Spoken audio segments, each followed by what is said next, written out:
Hello once again. Well, welcome to another episode of Blasphemers Bible. We're still in the Chronicles. Mm-hmm. We're in the second one now. Anybody got the opening comments? Yeah, a couple. Number one, I heard from Peter today that Aaron blasphemed me on the line. So, go fuck yourself. Most humble apologies. I can't understand how I did that. Awful. Anyways, and on my fucking birthday too. Well, actually, I think it was a catchy still. name, Lawrence. Mythicist of Milwaukee. Shut the fuck up. Sounds like a title. Oh. Well, for my birthday, I got another bookshelf. Or a bookcase. So I was able to at least put some books on there, and I have a little bit of room to put more books in now. So okay, remember, you're bringing all the books north. I know. You get human rights, I get books. This is the deal. Okay. I get to not have a dictator. That's a pretty good deal. It's true. You get an adult who tells the tantruming little boy that they need to go to a meeting now. Yeah. I commend your somebody in Canada that was like blasting Trump this last week. It was a beautiful speech. I was listening to it when I was coming back from Iowa. Yeah, I just did a presentation up there. I'm really tired of flying. Back in the day before COVID, I flew dozens of times a year, and like 4 dozen times a year, and I'm really tired of it. But this last time, I'm hardly traveling anymore. It's not like it was pre-COVID, but this thing was, I was supposed to be home by noon, and they landed us. They delayed the flight over and over again because of storms. And then, after they board the plane, they delayed the flight. They wait till we're on board and then delay the flight twice. And then when we finally do fly, we have to fly an extended route, so that it's going to take extra time and extra fuel. And then they decide that they do this figure eight kind of a thing, or this zigzag kind of a thing to try to get me here. And then they say, no, it's dangerous to fly into Dallas because, I don't know, it's raining. And so they land us in Tyler, Texas, in an airport that consists of one room, and then said that in 4 or 5 hours they might have a bus or they might have another flight. Just sit here in this room with no restaurants or bars. There's 2 vending machines over there. Enjoy the next 5 hours. I took an Uber home. I don't blame you in the least. 90 miles. Damn. Yeah. Anyway, enough about that. Who's reading today? Ah, yes. Who is reading? What did you call it, Isaac? I got two Chronicles for you. Just a second. I think Lawrence's mic is no. Somebody else. Homer, I can hardly hear you. No, I'm just saying somebody's mic is Spazzy. Yeah, I think it's Lawrence. Well, I mean, someone's vacuuming upstairs. Was it that maybe? No, no, it's like glitching or something. Oh, like okay. Static. Okay. I did say 2 Chronicles nuts. So maybe it was retribution for that. Maybe I deserve that. Please, 4 D's nuts. Yeah. You gotta put the whole thing in. Well, let's see. Chapter 4. I can do chapter 4 here. The furnishings of the temple. Oh, this is exciting. I already made a mistake. So he made an altar. Some really good maths in this chapter. He made an altar of bronze, 20 cubits long, 20 cubits wide, and 10 cubits high. Then he made the molten sea. It was round, 10 cubits from rim to rim and 5 cubits high. A line of 30 cubits would encircle it completely. Tomer's gonna have an aneurysm. Under it were figures of bulls all around, each of 10 cubits, surrounding the sea. There were 2 rows of bulls, cast when it was cast. It stood on 12 bulls, 3 facing north, 3 facing west, 3 facing south, and 3 facing east. The sea was set on them. The hindquarters of each were toward the inside. Its thickness was a handbreadth. Its rim was made like a rim of a cup, like the flower of a lily. It held 3,000 baths. He also made 10 basins in which to wash and set 5 on the right side and 5 on the left. In these, they were to rinse what was used for the burnt offering. The sea was for the priests to wash in. He made 10 golden lampstands as prescribed and set them in the temple, 5 on the right side and 5 on the left. He also made 10 tables and placed them in the temple, 5 on the right side and 5 on the left. And he made 100 basins of gold. He made the court of the priests and the great court and the doors for the court. He overlaid their doors with bronze. He set the sea at the southeast corner of the house. And Huram made the pots, the shovels, and the basins. Thus Huram finished the work that he did for King Solomon on the house of God. The 2 pillars, the bowls, and the 2 capitals on the top of the pillars, and the 2 lattice works to cover the 2 bowls of the capitals. The 2 bowls of the capitals, okay. Yeah, the 2... Well, are you saying bulls or bowls? Bowls. Yeah, it says bowls. Oh, yeah, okay. The bowls and the 2 capitals on the top of the pillars, and the 2 lattice works to cover the 2 bowls of the capitals that were on top of the pillars. The 400 pomegranates for the 2 lattice works, 2 rows of pomegranates for each lattice work to cover the 2 bowls of capitals that were on the pillars. He made the stands, the basins on the stands, the 1 sea, and the 12 bowls, this time, bowls, underneath it. The pots, the shovels, the forks, and all the equipment of these Huram Abi made of burnished bronze. For King Solomon, for the house of the Lord. In the plain of the Jordan, the king cast them. In the clay ground between Succoth and Zeredah.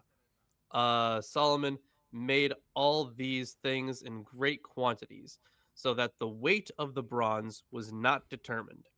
So Solomon made all the things that were in the house of God, the golden altar, the tables of the bread of the presence, the lampstands and their lamps of pure gold to burn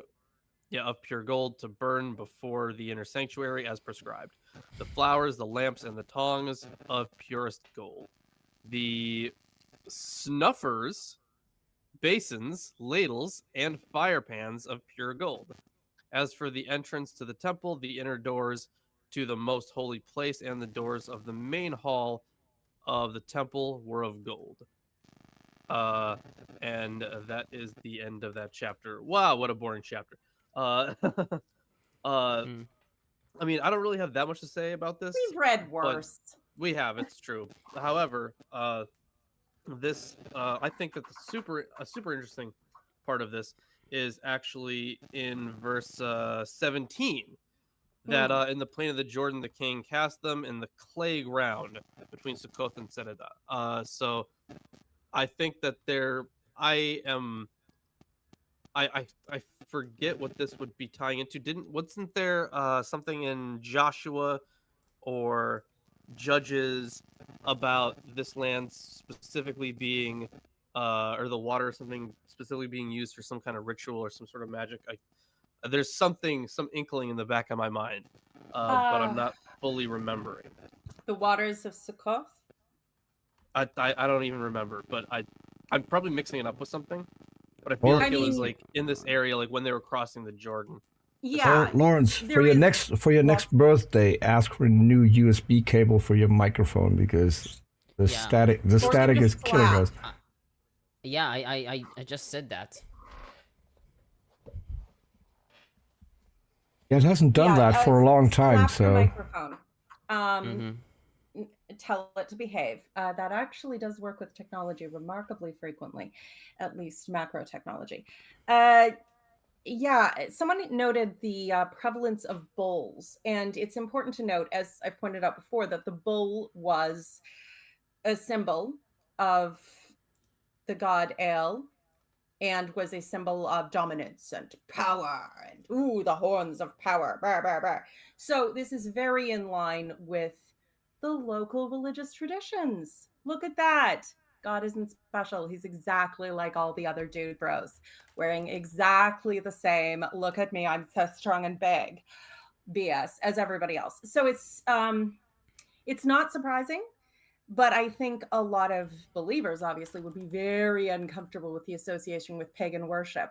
But it also is quite funny because, they tried to say that the bulls at Dan and Beersheba were this later addition that the northern Israel king did to get people away from the temple, when I mean it's pretty obvious that these were far more ancient worship sites with symbols that were obviously very common to worship at the time, and that they're just retconning it as a ripoff.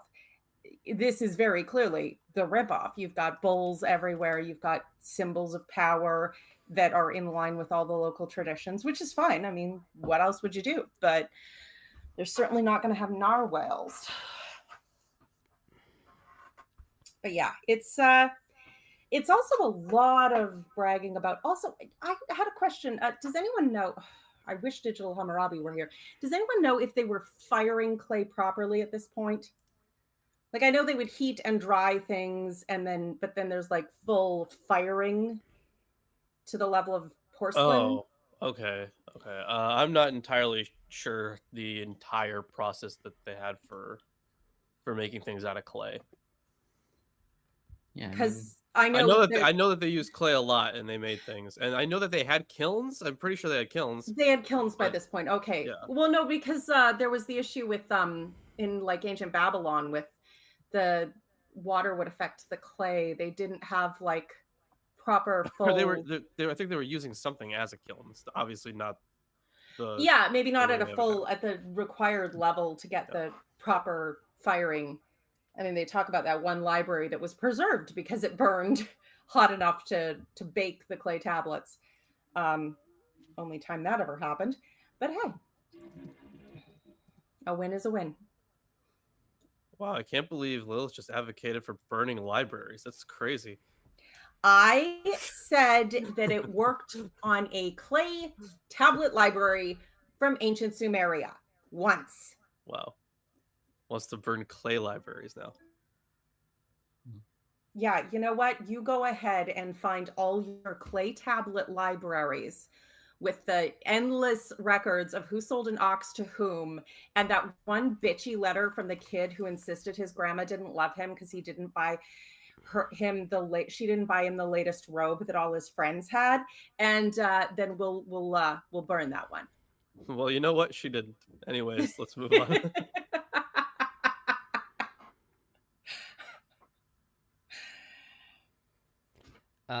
So I think I should start a commentary. So first of all, I'm not showing my camera, and my voice will probably be like monotonous because, stuff You sound happening and tired. like, I'm tired both physically and mentally. So, I just, that it is what it is. So, We're glad you're here.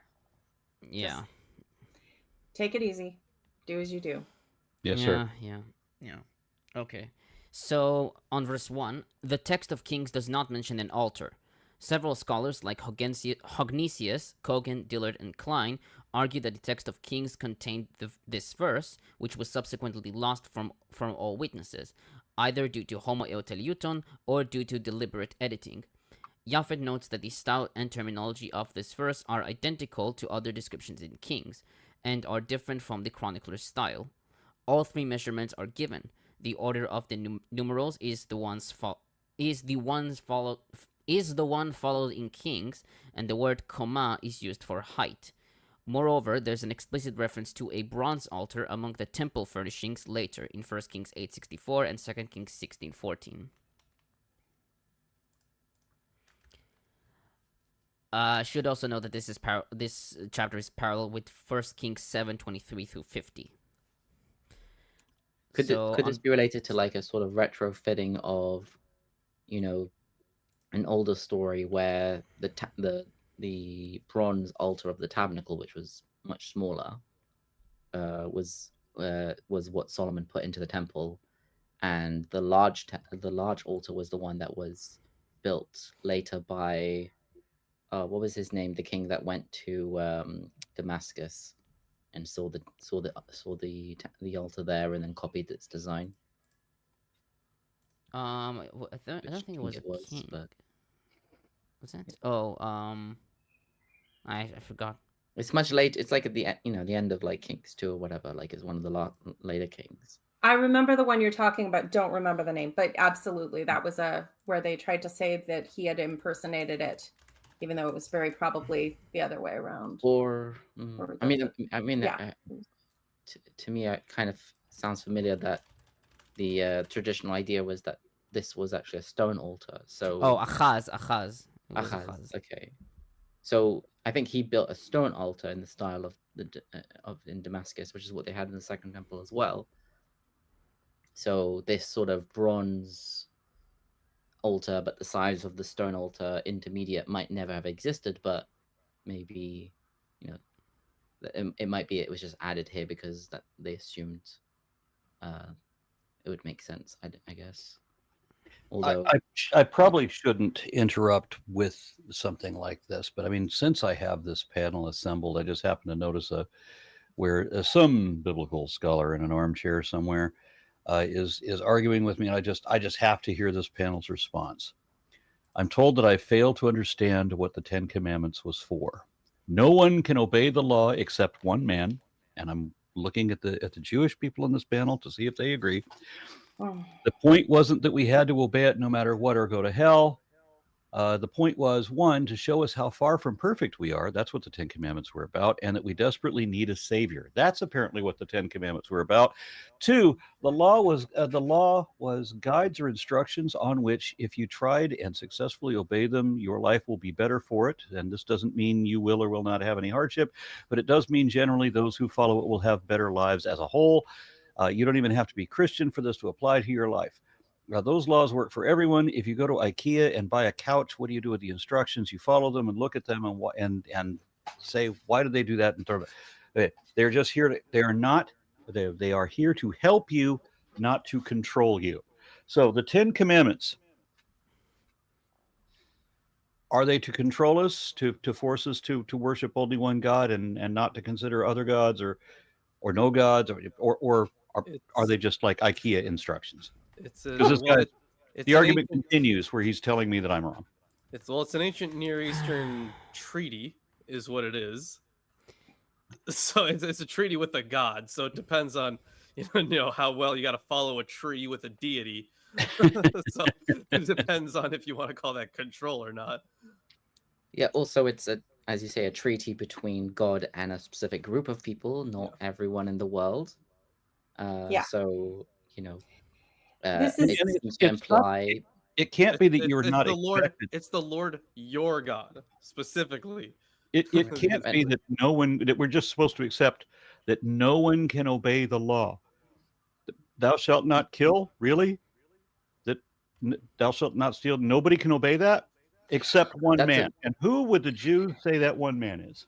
Well, Jews don't hold that at all. There is no such thing as like, oh, the law is made not to be fulfilled. It's like, such a Christian idea. It is a very this is Christian theology at its I won't say at its finest. It's a very Christian lens because Paul and I think even some texts in the Gospels talk about how like the law wasn't like the Jews weren't living up to the law, so they needed a new covenant. They needed a new deal to get themselves saved. And that was kind of the idea of Jesus and his reinterpretations of things. So it's a very Christian lens. This is just a man reading his Christian biases into the text. I will say for him that all rules can be taken too pedantically because rules do provide structure and structure is useful. But being aware that, there's some error margin in human behavior is probably a good thing.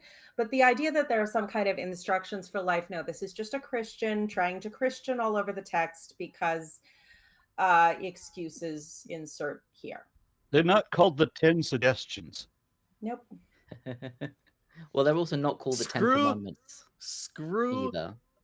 structure, embrace chaos. I understand applying chaos to the structure through knowing it and manipulating it is far more satisfying and requires more skill. Yeah, so the Jewish perspective on like the idea of like, oh, no one can fulfill the law. Jews are like, the biblical law isn't enough. 613 laws, mitzvot. Who cares? We should add some more. And on top of that, like besides like those extra commandments, we're gonna add all of these extra just like restrictions, so you don't even get close to breaking the law. 39 stripes in case they miscount, so you won't ever accidentally go over 40.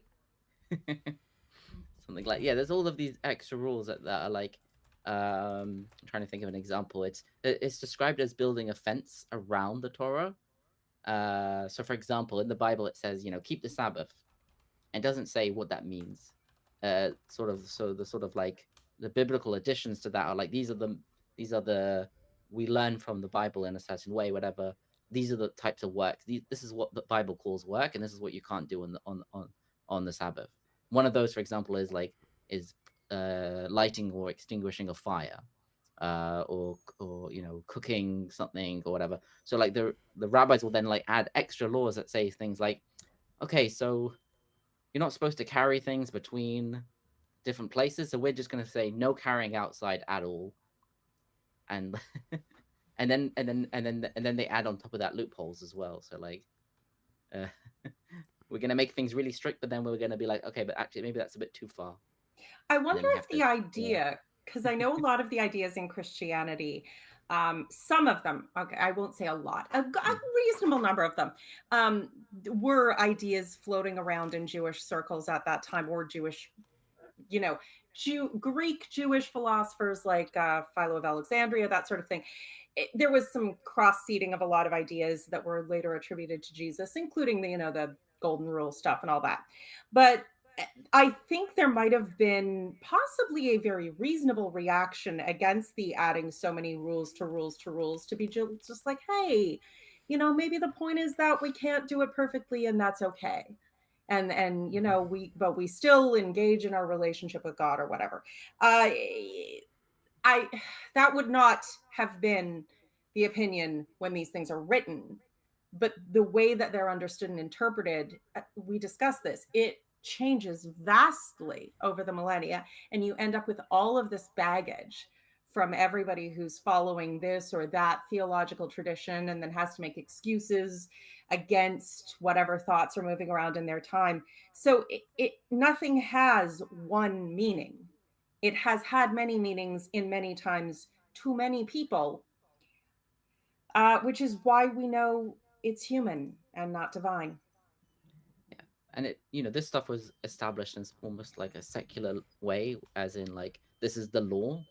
And maybe they didn't have what we would think of a modern legal system and police and all of that stuff, but they had their own version of that, and the Jewish law was the law of that the people of the land followed, and only over time did that become like a religious law or a tribal law or something that they kept even in other countries that had different legal systems. Yeah, so that had to adapt to that as well. So yes, people coming up being like, oh, this is too legalistic, we're forgetting the true spiritual meaning of religion. You've had multiple movements in history and the dialogue is a constant swing between those two, trying to pull it into the more literal and conservative and to the more like chill the fuck out and let us enjoy our lives camp, which admittedly is the more healthy camp to be in. But that the entire history of ideas is tension pulling back and forth between these two extremes. And while the literal conservative people are more literally accurate to the text. They do make the worst neighbors, and they make the world a worse place. Are you done? Yeah. Okay. On verses 2 through 5, the description of the sea here is an almost verbatim repetition of 1 Kings 7, 23 through 26, with slight changes, the most telling of which is that the sea was adorned with 2 rows of gourds, in Hebrew pekaim, below its berm. The word for gourds only appears in Kings in the context of the temple, as was in 1 Kings 6:18 and 7:24. Kimchi wrote that the oxen mentioned here are the pekaim mentioned in Kings, which Targum renders egg-like figures. Thus, he writes that their bodies were rounded in the shape of eggs, whereas their faces were in the likeness of those of oxen. Some scholars suggested that the original reading in Chronicles was gourds, which Curtis imagine attributing the oxen reading to some ignorant copyist. However, as Dillard notes, this does not account for the additional term in Chronicles, in Hebrew dumut, nor is it attested in extant textual data. Instead, he writes that the description in Kings could be attributed to the DH's effort to avoid a reference to oxen, because of his hatred for the idols of the northern kingdom. He writes that DH may have regarded them as symbols incongruous with the true worship of Yahweh. Japhet and Klein suggested that the chronicler replaced the rare word pekaim with a closer word phonetically and orthographically speaking. Yeah, I mean, it seems like a mistake because you have, it says they were in 2 rows, and then the next verse it's like, no, they were, on the 4 sides of the compass, which doesn't seem to mesh. So, and I think even Pseudo-Rashi is like, it's this is the 2 rows is not referring to the oxen, it's referring to these bulb ornaments. Yeah. Interesting. Isn't there a tradition of slightly bulb ornaments that are the shape of, what is it, pomegranates? Yeah, I mean, later on we'll see like pomegranates and almonds are mentioned by name, but this I word remember pekaim kind of, I think, literally means like a gourd, like a generic pumpkin cucumber thing. Yeah. Oh God, it was the pumpkin spice. So they were. And also notice to LDS, this bath was not used as a bath. It was a reservoir. You didn't climb on top and go inside it. Okay, so you'd scoop out the water and wash yourself with it rather than. I think they actually would. The water was actually put into the lavers, and then the lavers were on wheels, I think, and then they had taps, like faucets, so you could like wash your hands and feet at the same time. I think the sea was more just like I don't know if it doesn't describe faucets on it, so I don't know exactly how the water was transferred, but there's no mention at all of them using it as a like a mikveh, like a ritual bathtub. bath. Yeah. Okay. Well, admittedly, a separate building probably. It would be a hell of a thing to empty and refill every time you got a troop of dirty priests in and out. But it makes exactly. more like sense it's supposed to be like a reservoir of clean water, not a. Yeah. And like the Jewish tradition of a mikveh, of like going into water, is all about using flowing water.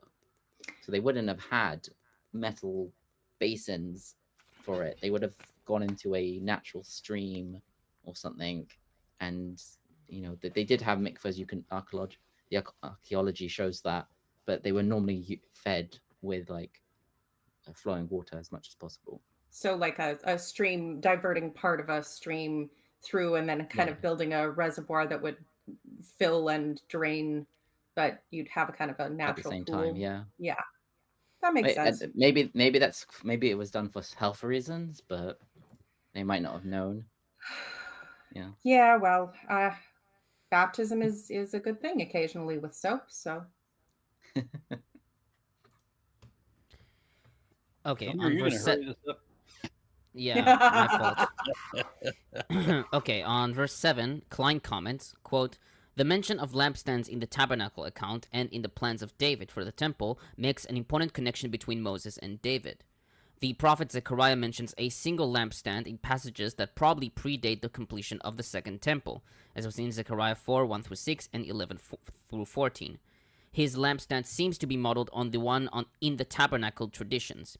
The lampstand of the second temple is mentioned in 1 Maccabees 1:21 when it was taken by Antiochus IV, and in an excerpt from Hecataeus, quoted by Josephus, in Against Appian 198-99.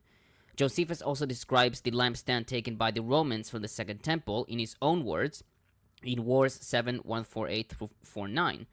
The modifying of these lampstands by the expression as described in Hebrew kamishpatam may be a vague allusion to divine law and an attempt to justify the change from the tabernacle's single lampstand to the 10 lampstands present in Solomon's temple. Note that the word kamishpatam is associated with Aaron in 1 Chronicles 24:19 and with Moses in 2 Chronicles 30:16.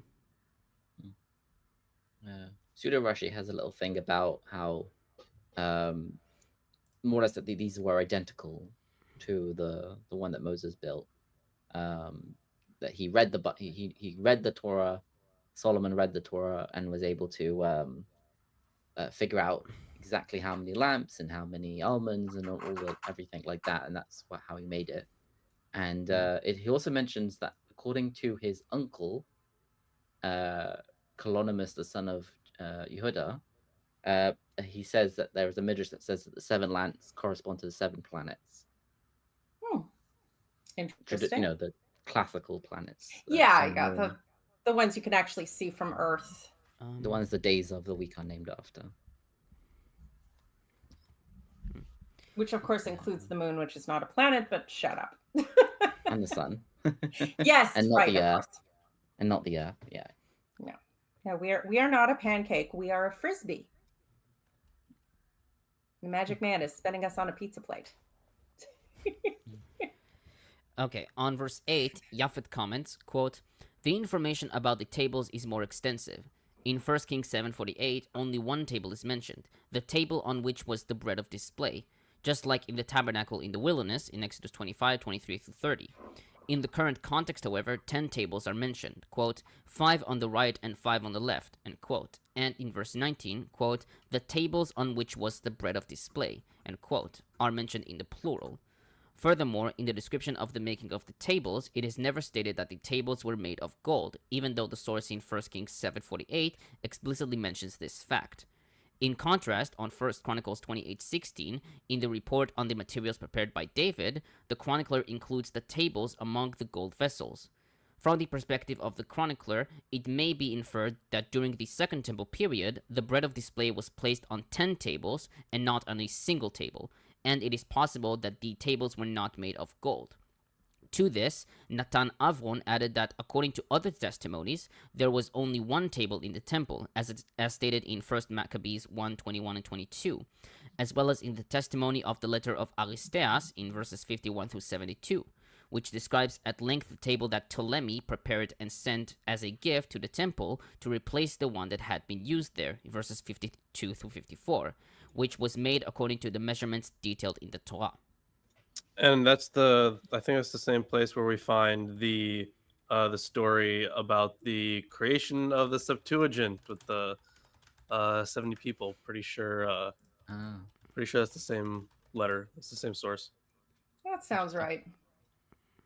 Yeah, so it seems to be that Solomon put in 10 of everything, kind of, not everything, 10 candelabras, 10 tables, maybe not 10 bronze. Is it also a bronze altar inside? I think so. Or a copper one. I mean, solid gold tables. That shit would be heavy. You could have like a thin metal sheeting, even if it was a little thicker than just gold leaf, and still have the display of gold without being like solid gold. Yeah. Also, you'd think that kings or something would say something about how that the tables and the extra tables and the extra lampstands were like used at some point by one of the wicked kings or something. There's no like overt explanation of, oh, there used to be 10 and now there's only one. By the time you get to the Second Temple, or to be the fair, end of the First Temple also period. are lots of times where the temple treasury is ransacked. I mean, Hezekiah took the gold from the temple to buy his life when he rebelled against the king of Assyria. And then they threw in that really cool angel story to cover up for the fact that he was just begging and pleading and bribing his way out of it. It's, yeah, but also 10 is sometimes a magic number here, so I don't know which it is. Okay, on verse 9, Klein notes that the two courts seem to correspond to the inner court, as we see in Ezekiel 40:44, and outer court in Ezekiel 40:17-19 in Ezekiel's vision of the new temple. While 1 Kings also refers to the inner court in 1 Kings 6:36, HaChatzer HaPnimit, and its walls, which enclose the altar and the sea in front of the entrance of the temple, the great court in 1 Kings 7:12 probably enclosed the entire temple and palace complex. Yeah, go on. Yeah, the sort of like traditional breakdown of the courtyards in the temple.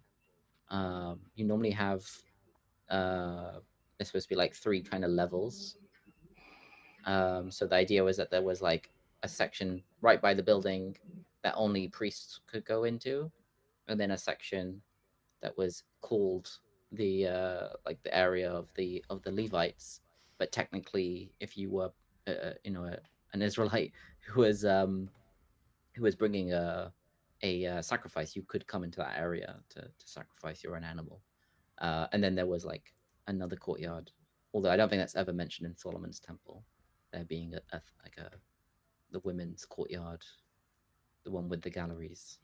Aww.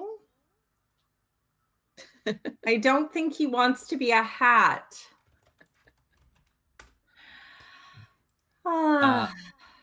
You're muted, Aaron. You're muted, Aaron. Yeah, this is Morticia. Hello, Morticia. Where is Gomez? Well, actually, her mate is Coverdale. She's an albino turban, Aaron? She is a blue-eyed leucistic. Oh, I thought she was the same response, except that instead of pink eyes, they're blue-black. Blue eyes, silver dragon thing. Very cute. Yeah. Go ahead, Tomer. Yeah. Okay, so I'll continue. Thus, these two courts are not the same as those in Chronicles and Ezekiel. He further notes that one of the chronicler's most significant changes is the use of Ezra to describe the Great Court. Elsewhere, the word is used only in Ezekiel, where it has a technical connotation related to the altar, as we see in Ezekiel 43 verses 14, 17, and 20, and 45:19. He notes Avi Hovitz's opinion that the use of this technical term is typical of post-exilic references.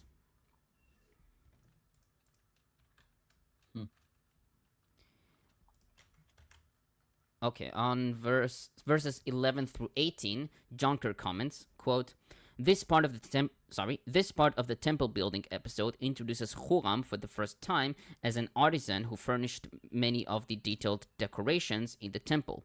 The verb "and he made" in Hebrew "asa" occurs frequently in the temple building episode, but it is never specified who he is. From the context, it seems as if the chronicler intended Solomon to be regarded as the real builder of the temple in all its glory. In the previous episode, however, Huram Abi was explicitly offered to Solomon by King Hiram of Tyre to perform these duties. In verse 11, the name Huram occurs twice in both variations, Huram and Hiram. It is thus clear that he was the designer of all the artful decorations mentioned in the next verses. In verse 14, Solomon becomes the explicit subject of the verb again in accordance with the source text in 1 Kings 7:47. At this point, it becomes clear that, although the Sidonian artisan Huram was responsible for the creation of many of the objects in the temple, Solomon is credited with building the temple. Yeah, so the workers do the work and the manager gets the credit. Seems pretty standard. And finally, 19 through 22, Boda comments, quote, Solomon's list in the second section contains items made of gold that were destined for the sanctuary itself. The list is divided into 3 parts, with verses 19 through 20 listing the 3 main furnishings, the altar, the table, and the lampstand. Verses 21 through 22a listing the utensils and decorations used with the 3 main furnishings, and verse 22b listing the doors. The gold altar in verse 14 refers to an altar of incense, according to 1 Chronicles 28:18, a furnishing that was also included in the tabernacle, Exodus 31 through 10. Interestingly, the lone table of the bread of presence, Exodus 25:23 through 30 and 26:35, and the single lampstand in Exodus 25:31 through 40 and 26:35, which were found in the tabernacle, were each replaced by 10 such furnishings, most likely due to the larger size of the building. The flowers, lampstand, tongs, and snuffers in verses 21 and 22 are all associated with lampstands, the bowls with altars, the dishes with the table of the bread of the presence, and the incense burners with the lampstand. The distinction between bronze and gold not only symbolizes the distinction between regions of sacred space and relative proximity to the manifest presence of the Lord, but also the distinction between Solomon and Huram-Abi. Solomon, as the lead craftsman, was associated with the gold items, while Huram-Abi was his assistant and worked in bronze. Furthermore, Japhet has noted that the items of bronze were all David's innovations, while those of gold were all original to the ancient tabernacle sanctuary. The gold was original to the tabernacle sanctuary? I thought they used a lot of bronze. Just a second. Sorry. Well, I mean, they keep saying that they used a shit ton of gold for a lot of stuff, even if it was just like lined with it or something. The tabernacles probably the tabernacle also has a gold ark, gold menorah. Oh, they had some gold, yeah, but there was could, also bronze.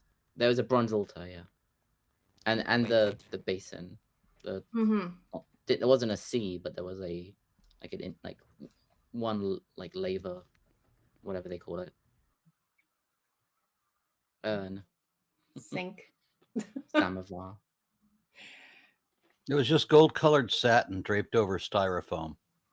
Now that's your current Oval Office.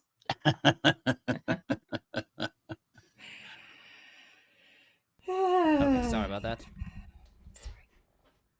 Everything all right, Tomer? Yeah. Just my what is it? What's it called? Like the sound card decided to turn off for some reason. I don't know. Okay. Yeah, but it's fine. It's fine. Like I had to pull the cable. It's just tech stuff. It's being a little. Yeah. Okay. I'm fine. That's what. Yeah. Gonna tech. Yeah. That or God is judging us for mocking his beautiful word by sending minor glitches to overuse technology, because he is so powerful. Yeah, I guess.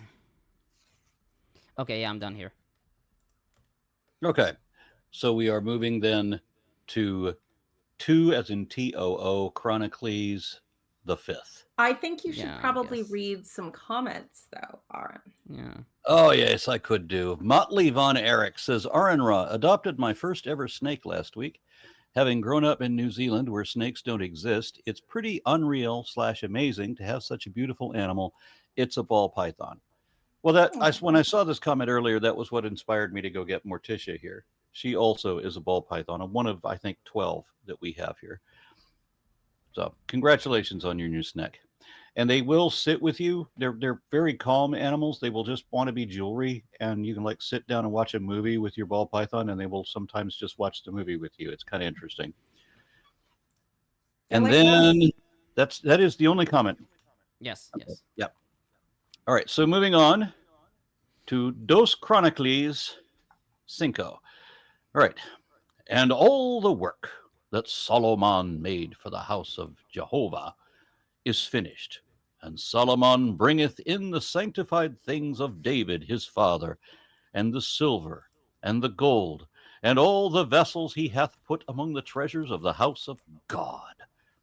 Then doth Solomon assemble the elders of Israel, and all the heads of the tribes, princes of the fathers and sons of Israel, unto Jerusalem, to bring up the ark of the covenant of Jehovah from the city of David. It is Zion. And assembled unto the king are all the men of Israel in the feast. It is the 7th month. And all the elders of Israel come in, and the Levites lift up the ark. And they bring up the ark and the tent of meeting, and all the vessels of the sanctuary that are in the tent, brought them up, have the priests, the Levites. And King Solomon and all the company of Israel who are convened unto him before the ark are sanctified sheep and oxen, that are not counted nor numbered from multitude. And the priests bring in the ark of the covenant of Jehovah unto its place, unto the oracle of the house, unto the holy of holies, unto the place of the wings of the cherubs. And the cherubs are spreading out wings over the place of the ark. And the cherubs cover over the ark and over its staves from above. And they lengthen the staves. And the heads of the staves are seen out of the ark on the front of the oracle, and they are not seen without. And it is there unto this day. There is nothing in the ark but two tables, is what the translation I'm reading says.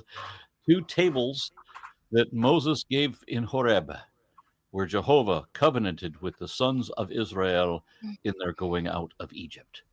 And it cometh to pass. Oh!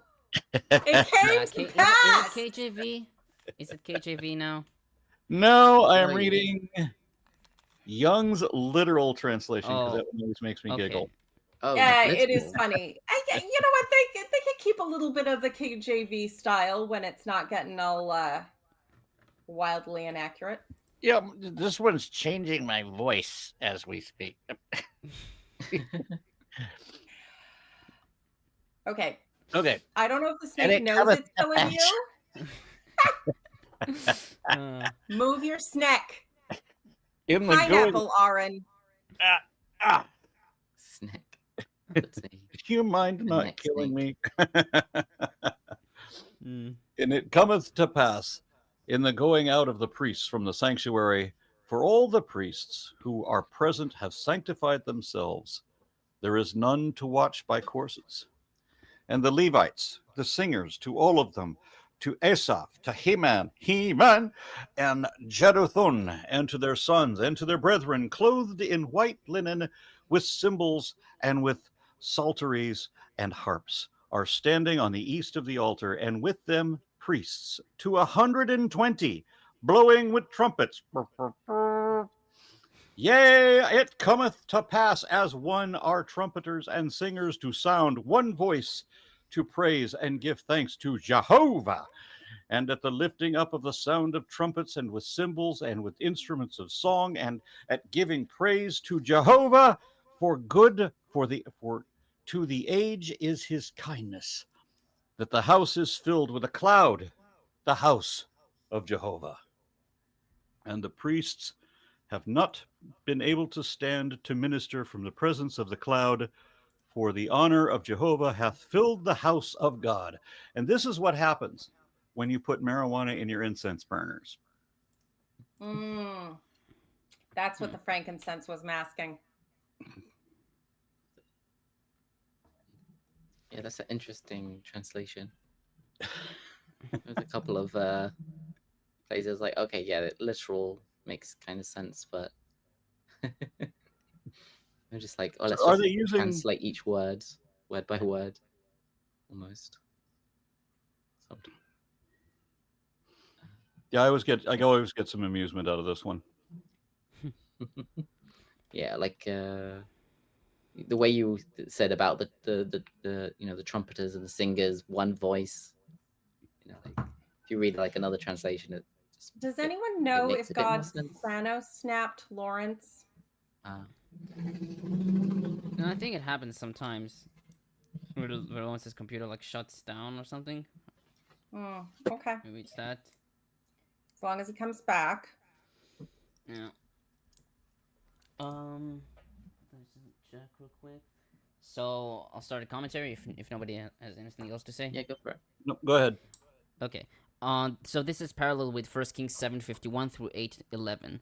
So on verse 1, this verse is a copy of 1 Kings 7:51 with slight changes in word order, use of prepositions, and word replacements. Japhet writes that the costly dedications of David, mentioned in Chronicles twice before, in 1 Chronicles 18, 10, and 11, and 26, 26, and 27, now find their place in the treasuries of the house of God. Boda notes the possible wordplay between Solomon, Shlomo, and was completed, Vatishlam, reminding the reader that Solomon brought to completion the hopes and preparations of his father David.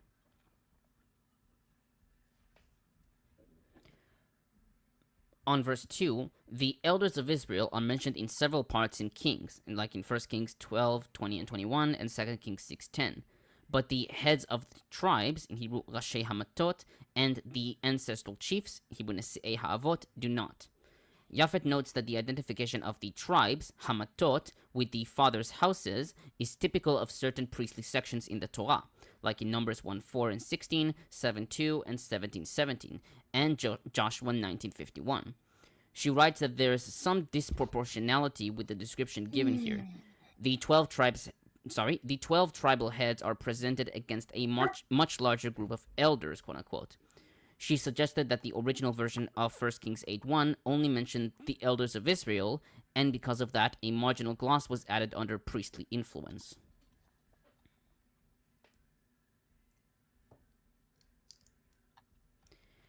On verse 3, in 1 Kings 8:2, it specifies that the feast occurred in the month of Etanim, in Hebrew, Beyarach HaEtanim.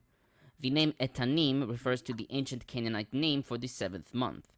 The chronicler does the same thing in 3:2 when citing 1 Kings 6:1.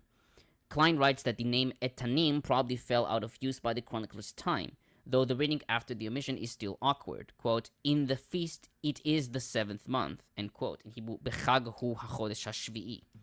Peshita adds in the month of Etanim to assimilate with kings.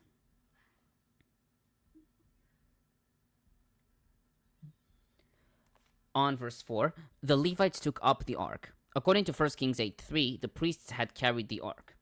Kimchi wrote that the Levites to whom the text refers to are the priests, since the priests were since the priests were Levites. And Chazal, in Talmud Yabamot 86b, said that priests are called Levites in 24 places.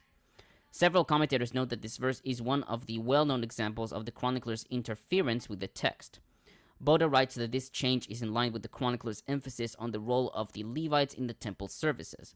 Thus, in 1 Chronicles 15, the chronicler showed through David that the reason for the disaster in the first transfer of the ark in 1 Chronicles 13 was that the Levites had not carried the ark in 1 Chronicles 15:13. Thus, the chronicler is careful to note that the priests who carried the ark were Levites. In order to assimilate with kings, Peshita reads priests. So they were just repeating it redundantly so no one would mistake the priestly Leviteness of the priestly priests that are Levites. On verse 5, Klein comments, quote, the repetition of the description of the transfer of the ark causes no difficulty, although the context of the volage made the priests and not the Levites the antecedent of they, quote unquote. The terms tent of meeting and tabernacle are often used interchangeably, especially in P, i.e. priestly. In the volage of 1 Kings 8:4, it is not stated from where the tent of meeting was brought. Most commentators on Kings, in any case, assume that the tent of meeting or tabernacle is intended, and not the tent that David had pitched for the ark in Jerusalem, as we see in 1 Chronicles 18:1, 37 and 38, and 2 Chronicles 1:4. Knox considers 1 Kings 8:4 a beta, i.e., and the tent of meeting and all the holy vessels which were in the tent, a secondary gloss made from the perspective of P, an opinion that seems quite likely to me and also Divrey's. Of course, it is also extremely unlikely that the tent of meeting from the wilderness period had survived outdoors for 250 years. Whatever the value of those literary, critical, and historical judgments, it is clear that the tent of meeting already existed in the chronicler's volage. David's tent that he pitched in the city of David is never called the tent of meeting. Well, I suppose that is true. Yeah, it's interesting. It doesn't say where it is, because I don't think it's like. Sometimes you see that the tent of meeting is in what were there's Shiloh, and also I think it's in, where else was it? Givat or something, or Gibeah? I don't remember now. But yeah, it was like in like multiple different places, and I think Chronicles did mention it being in one place, maybe Shiloh. I don't remember. But it's interesting that it doesn't even mention it here. It just says, actually, does it even use the word? In the other Tent of story, they meeting? did actually mention, I believe, where they brought the tabernacle relics from. I'm not sure why they seem to need to remake half of them for the ego of Solomon and David, but whatever. Yeah, it's like he seemed to make all of the vessels, and then they're like, oh, but then he brought up the ark and the tent of meeting and all the holy vessels. Which I were guess apparently like made storage. 200 years ago, but also psych. I don't know. Yeah. Okay, on verse 9, the ark. The Masoretic text reads Ha'aron, referring to the ark. 1 Kings 8:8 reads the holy, in Hebrew HaKodesh, a reading attested in Septuagint and 5 Hebrew manuscripts. Allen notes that the Masoretic text reading is usually explained as the mistake of a thoughtless scribe, according to Rudolph, or a clumsy change made by the chronicler, according to Curtis and Madsen. However, he takes the Masoretic text reading as a gloss made in response to the incorrect singular verb vayehi later in the verse, which indicates, from the glossator's point of view, what was still there. What was still there in the Holy of Holies, i.e. the Ark. This reading is favored by Klein, but Japhet retains the Masoretic text reading, thinking that it makes better sense, and concludes that the poles could be seen from the Ark, and were not fully covered by the cherubim.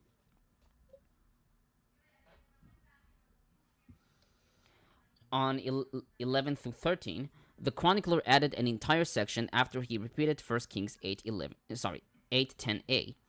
Klein notes that Rudolph, Galling, and RSV make the section beginning with "for all the priests" through "in praise and thanksgiving to Yahweh" as a parenthetical statement. Japhet limits the parenthesis to verses 11b through 12 and finds difficulty in the tense sequence between verse 11 and verse 13. Klein also notes that when the priests came out, a circumstantial clause, the Levites were standing, and the priests were playing on trumpets. In a sense, the beginning of verse 13, through the word Yahweh, is another parenthetical statement.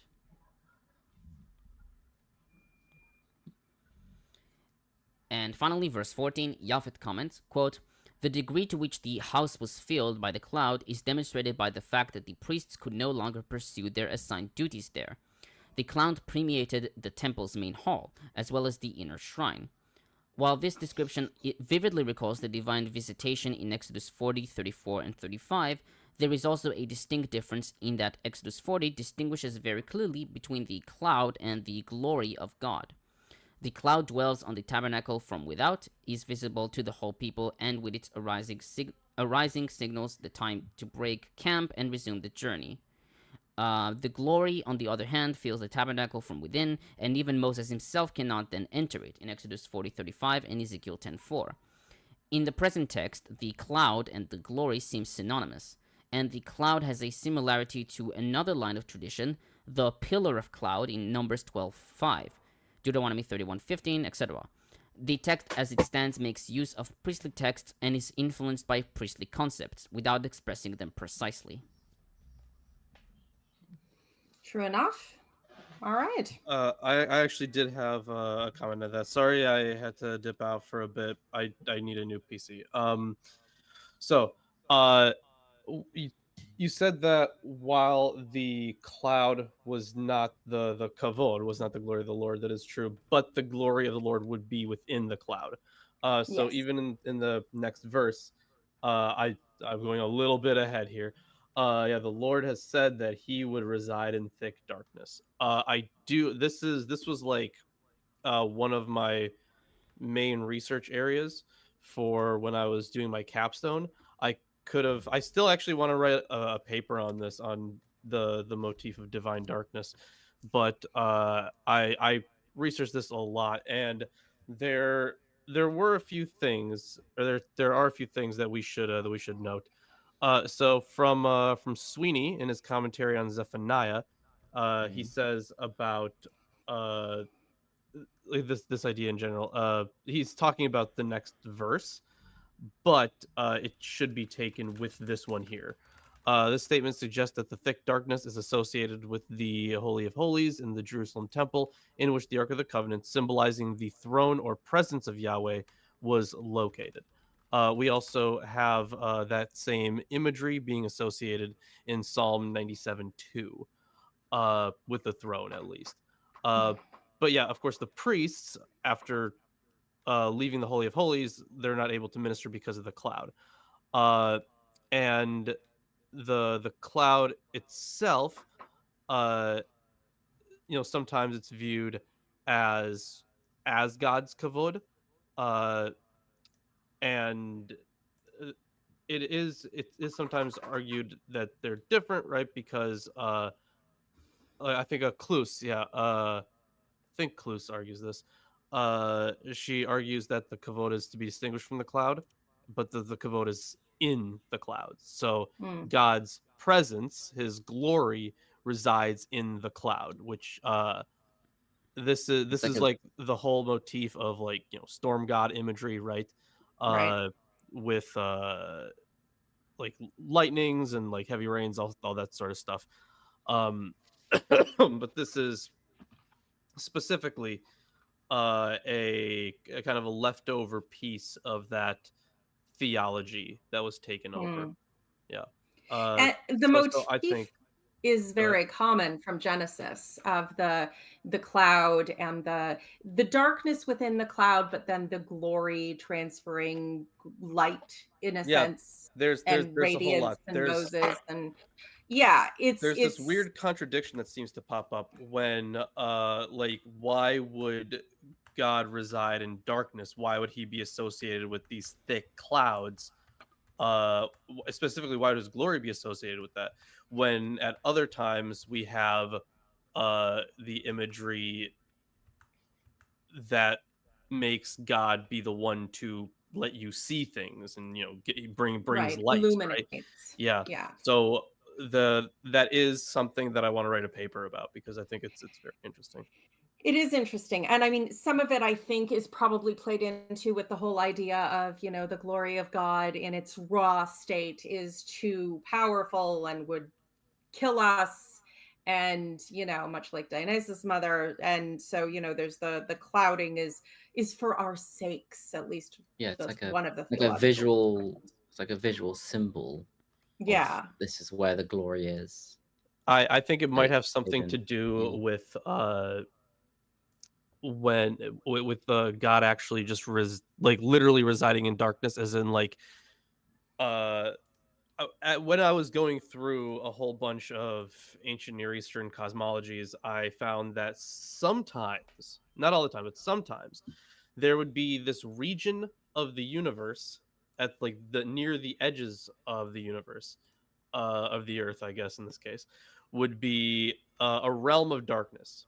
So Gilgamesh travels through that realm of darkness, and even some Greek myths say that I'm gonna have to pull up the notes specifically, but it's probably a little too off topic. But even some Greek myths also hint at this region of darkness. I think this happens in the Odyssey as well. So there is a lot to be said about this from a more from a cosmological perspective. I think that there's this association. So while here it is specifically associated with, like, obviously clouds and storms, I don't think that's necessarily entirely separate from the cosmological imagery. Not at all. And I would never say it is. I mean, I've pointed out many times that these ideas evolve and mesh together, and they're come up with new theological reasons for why the old idea is here, and then those morph again, and there's responses. So it's the glory of God being, in a sense, shrouded is maybe not the original theological idea, but I think given the whole bit about seeing God and seeing his glory Yeah. and the potential consequences of that it was at least in play at this time. Yeah, so there are multiple interpretations of the kavod in or his glory in the Bible. And I do kind of want to cover some of that stuff because it seems like with the darkness imagery, it's something. I don't know if we're talking about just two different traditions entirely, or like where one affected the other. I don't know, but I'm guessing that they were initially separate. And maybe one came from like Assyria, and then the other came from something else. So I'm not entirely certain, but yeah, that's something I want to look into more. If theology taught me anything, it's that you can always come up with an excuse why something is really deep. Actually, art taught me that too. Daniel Brooks says, I left religion years ago, but I still feel rage dealing with religious folks. How do you handle that frustration and not let it eat at you? I don't talk to my family anymore. For me, I had to find some sympathy for myself in the past tense, look at, how I'd had to work my way out and the stages that took, and try and extend the same understanding to my family and other people. Also, there's a point of mutual respect you can reach with people in your life where you don't push each other and you respect that.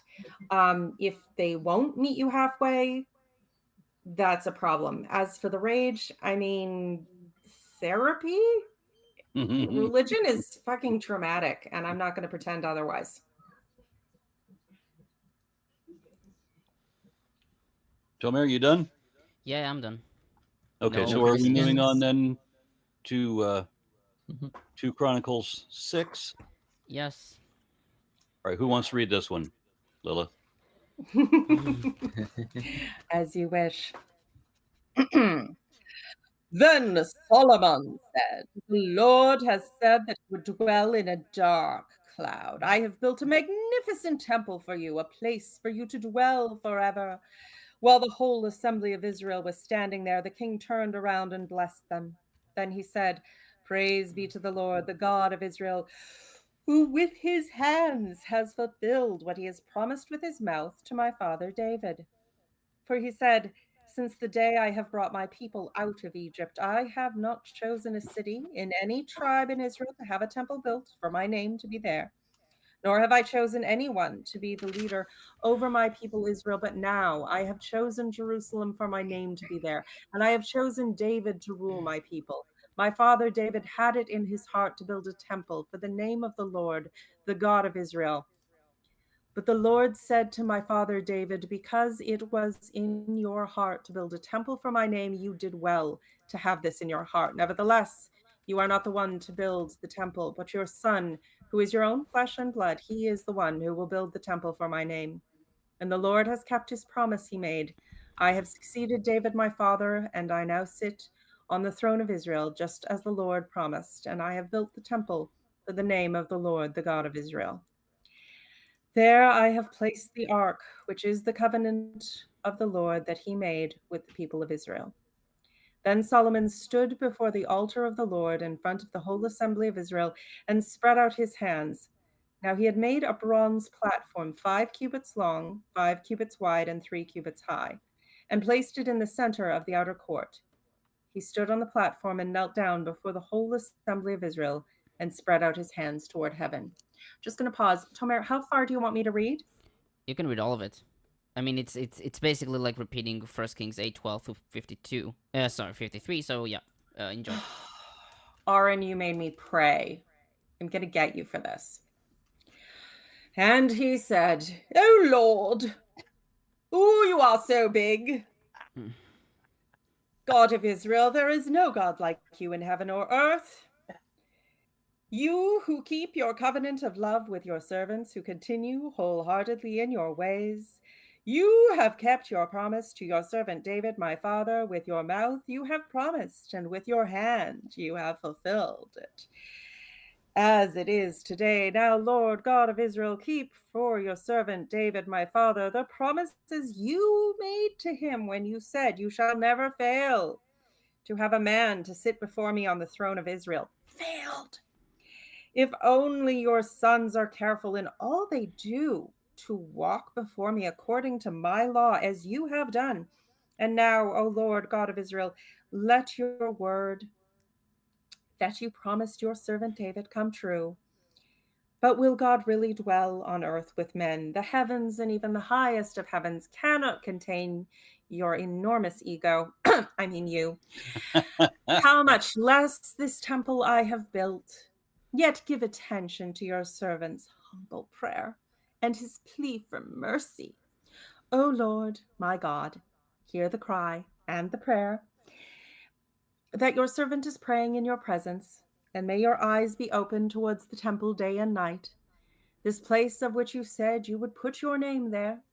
May you hear the prayers of your servant prays toward this place, and hear the supplication of your servant and of your people Israel when they pray towards this place. Hear from heaven your dwelling place, and when you hear, forgive. When a man wrongs his neighbor and is required to take an oath, and he comes and swears the oath before your altar in this temple, then hear from heaven and act. Judge between your servants, repaying the guilty by bringing down on his own head what he has done, and declare the innocent not guilty, and so establish his innocence.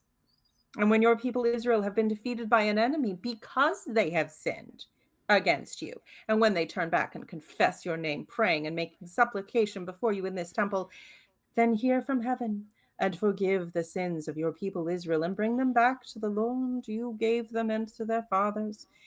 And when the heavens are shut up, and there is no rain because your people have sinned against you, and when they pray towards this place and confess your name and turn from their sins because you have afflicted them, then hear from heaven and forgive the sins of your servants, because your people Israel, teach them the right way to live, and send rain on the land you gave your people for an inheritance. And when famine or plague comes to the land, or blight or mildew, locusts or grasshoppers, or when enemies besiege them in any of their cities, whatever disaster or disease may come, and when a prayer or plea is made by any of your people Israel, each one aware of his afflictions and pains, and spreading out his hands towards this temple, then hear from heaven your dwelling place.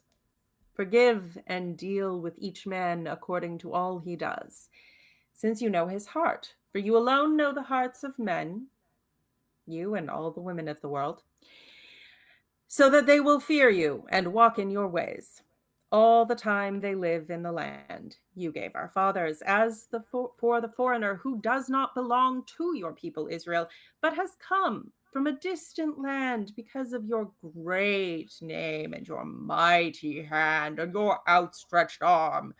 When he comes and prays toward this temple, then hear from heaven your dwelling place, and do whatever the foreigner asks of you, so that all the peoples of the earth may know your name and fear you, as do your own people Israel, and may know that this house I have built bears your name. When your people go to war against their enemies, whenever you send them, and when they pray to you toward this city you have chosen and the temple I have built in your name, then hear from heaven their prayer and their plea, and uphold their cause. When they sin against you, for there is no one who does not sin, and you become angry with them and give them over to the enemy, who takes them captive to a land far away or near. And if they have a change of heart in the land where they are held captive, and repent and plead with you in the land of their captivity, and say, please stop beating us, we love you now. We have sinned, we have done wrong and acted wickedly.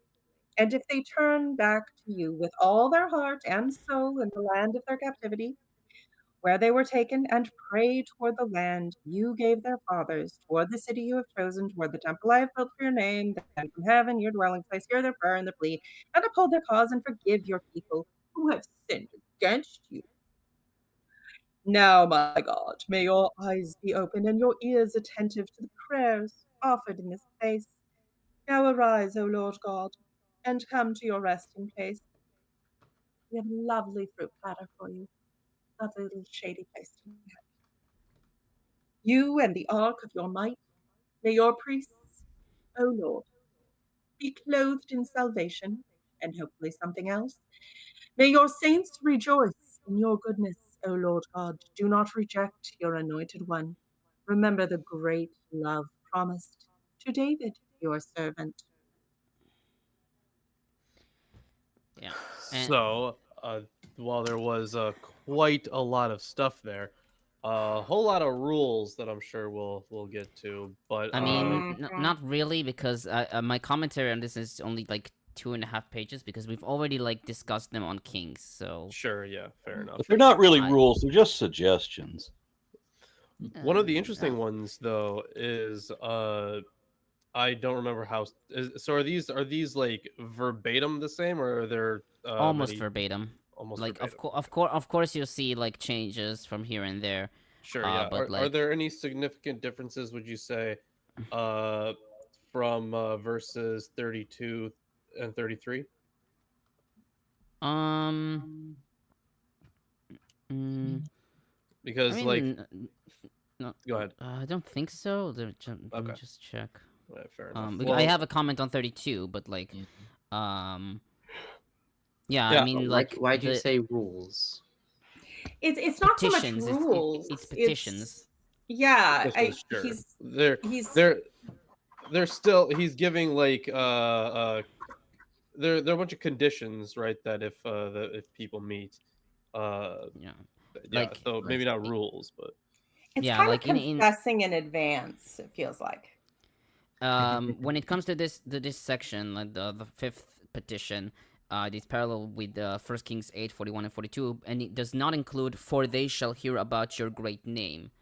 Okay. It could be that it could be like a copyist error, like homoteleuton, Oh, skipping sure, from yeah. first to second. Yeah. Yeah, but there. Okay. Yeah, I guess. Well, in that case, yeah, the interesting part to me was the whole, like, foreigners coming to worship, um which speaks to the religious landscape at the time, I think. But I did want to point out one thing, since we're on this right now, and I'm not going to have that many chances to talk about it, but I'm probably going to talk about it whenever it pops up. So the term Adafel that's used there in verse 1 on the thick darkness, right? So it pops up with a few different meanings. Sometimes it's just darkness. Sometimes it's, like in this case where God lives, and it includes like a cloud. Then sometimes it just refers to clouds and darkness in general. So there was a paper written by Chaim Cohen. It's called "The Basic Meaning of the Term Adafel," and it was published in 1995. But I think he does a pretty good job. He links it to to the Ugaritic, and this is gonna be a butchering, but it'd be like a Gadapel, with like a G almost. But like, I don't know Ugaritic, but that is the transliteration of this, which means dense fog or a storm cloud. But he also links it to the Akkadian Edipu, which means to be dark. And he basically concludes that Adafel means the original meaning of Adafel would be darkness, which later had the technical use of fog, which would actually help us explain all the usages. I think he makes some very, very good points there. Yeah, but So like, if you you'll see see, it translated in different ways, right? You'll see it translated as darkness or fog or thick darkness, like, yeah, something along those lines. Or so cloud, if you yeah. see like GH or a G with a dot underneath it, which I think is what they normally use for Ugaritic, it's normally referring to a guttural sound, like a r sound.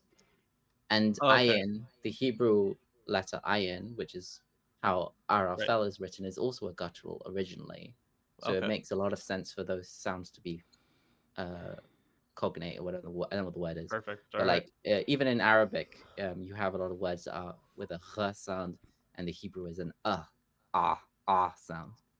All right, in that case, I think Cohen probably killed it then. But Yeah, so there's Arafel and Radofel and Radofel, they're almost identical. right, But yeah, you write it with a G because it's more of a makes sense. sound Okay. rather than a.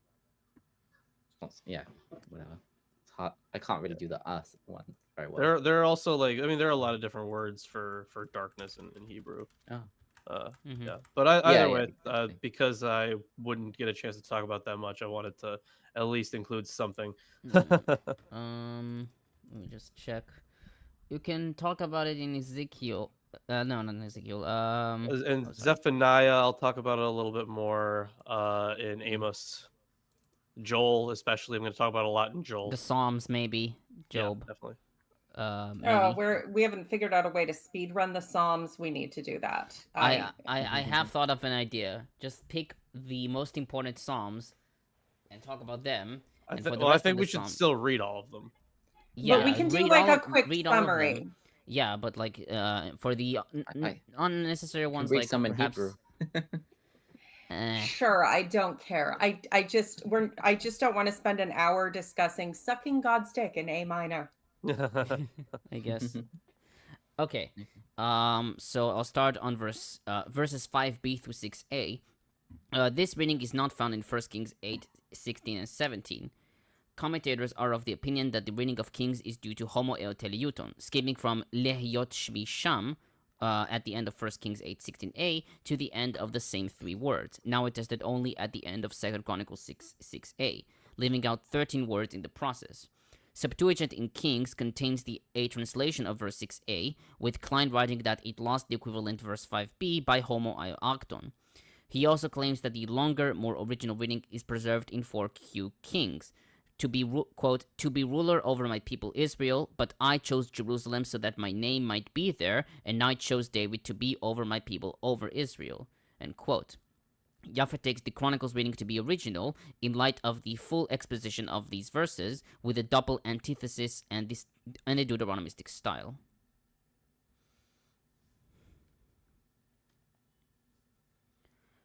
On verse 11, 1 Kings 8:21 reads, "And I have set a place there for the ark containing the covenant which the Lord made with our fathers when he brought them out from the land of Egypt."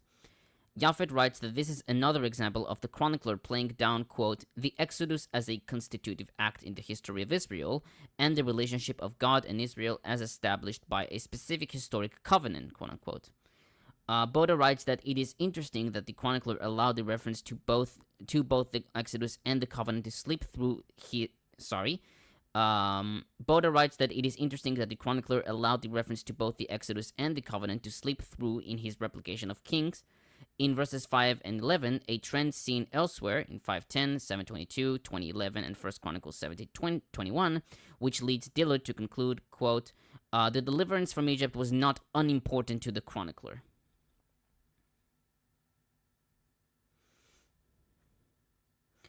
On verse 13, this verse is not found in Kings. Dillard notes that several scholars like Michaeli, Kurtzmatson, and Wellhausen see this verse as, quote, a tendentious insertion on the part of the author in order to prevent the appearance that Solomon was usurping priestly functions before the altar, end quote. Others, like Coggins, viewed the raised platform as a cultic practice of the chronicler's own day, read back into the Solomonic period. Pseudo-Rashi and Kimchi wrote that this refers back to verse 12, i.e., how was he higher than all of them to make his words heard? Modern commentators, however, write that this verse was last in the Vorlage after 1 Kings 8:22 by homo eo teleuton. Klein notes that the 6 words before HaShamayim, the heavens, at the end of 1 Kings 8:22 and at the end of verse 12 here, recur before HaShamayma at the end of verse 13 here. He writes that Hognesius notes that the chronicler always puts the numeral after amot when he is composing on his own, and does not use comma for height. Moreover, 1 Kings 8:54 presupposes that Solomon has been kneeling, as stated in verse 13 here. Another thing is the word that he uses for, which is translated as platform, is kior, which in the tabernacle was the laver that I was talking about before, the water urn. I don't know if the heights match, but it could just be saying, although it says that he made it, but Solomon had made a laver, and then he used it as a platform. He just climbed on top of it and stood on top of it. rather than making a platform specifically for that, it was actually, you know, one of these water dispensing urns, and he just stood on top of it. So he It would have been repurposed hilarious and if he fell in. stood on top of the sink. Okay.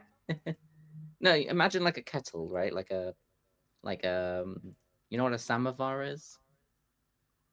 Kinda. It's like a big kettle with a tap at the bottom, on a stand as well, probably. So just imagine one that's like, what is it? 3 cubits high, which I guess isn't that high. Yeah, it's not that high. Not so high you couldn't climb on top of it. Right. Although I do wonder if you're supposed to climb on top of God's sink. Well, he made him a C to Hmm. replace it, I guess. So. But it's weird that it says that he made it, because if he had made it, then why did it didn't mention it before? And yeah, Seems more like commissioned, but he seems to have commissioned quite a bit of what was going on here. So, or at least claims to have commissioned it. Okay, on 16 and 17, Klein comments, quote, with the word now, Solomon makes the fulfillment recorded in verse 15 the basis for his petition in verse 16 that the Davidic dynasty would last forever in the future. 1 Chronicles 17, 11 through 14. Now also serves as a marker of a transition in verse 17 and in verses 40 and 41. The promise made to David was conditioned on obedience. Compare 1 Chronicles 22, 12 and 13, and 28, 7 and 9. The chronicler specifies that such obedience consisted of walking in my Torah, i.e. betorati, while the Vorlage in 1 Kings 8:25 described this walking more generally as lifnei, before me. David's alleged obedience fits better with the account of his life in Chronicles than with the record of his many sins in DH.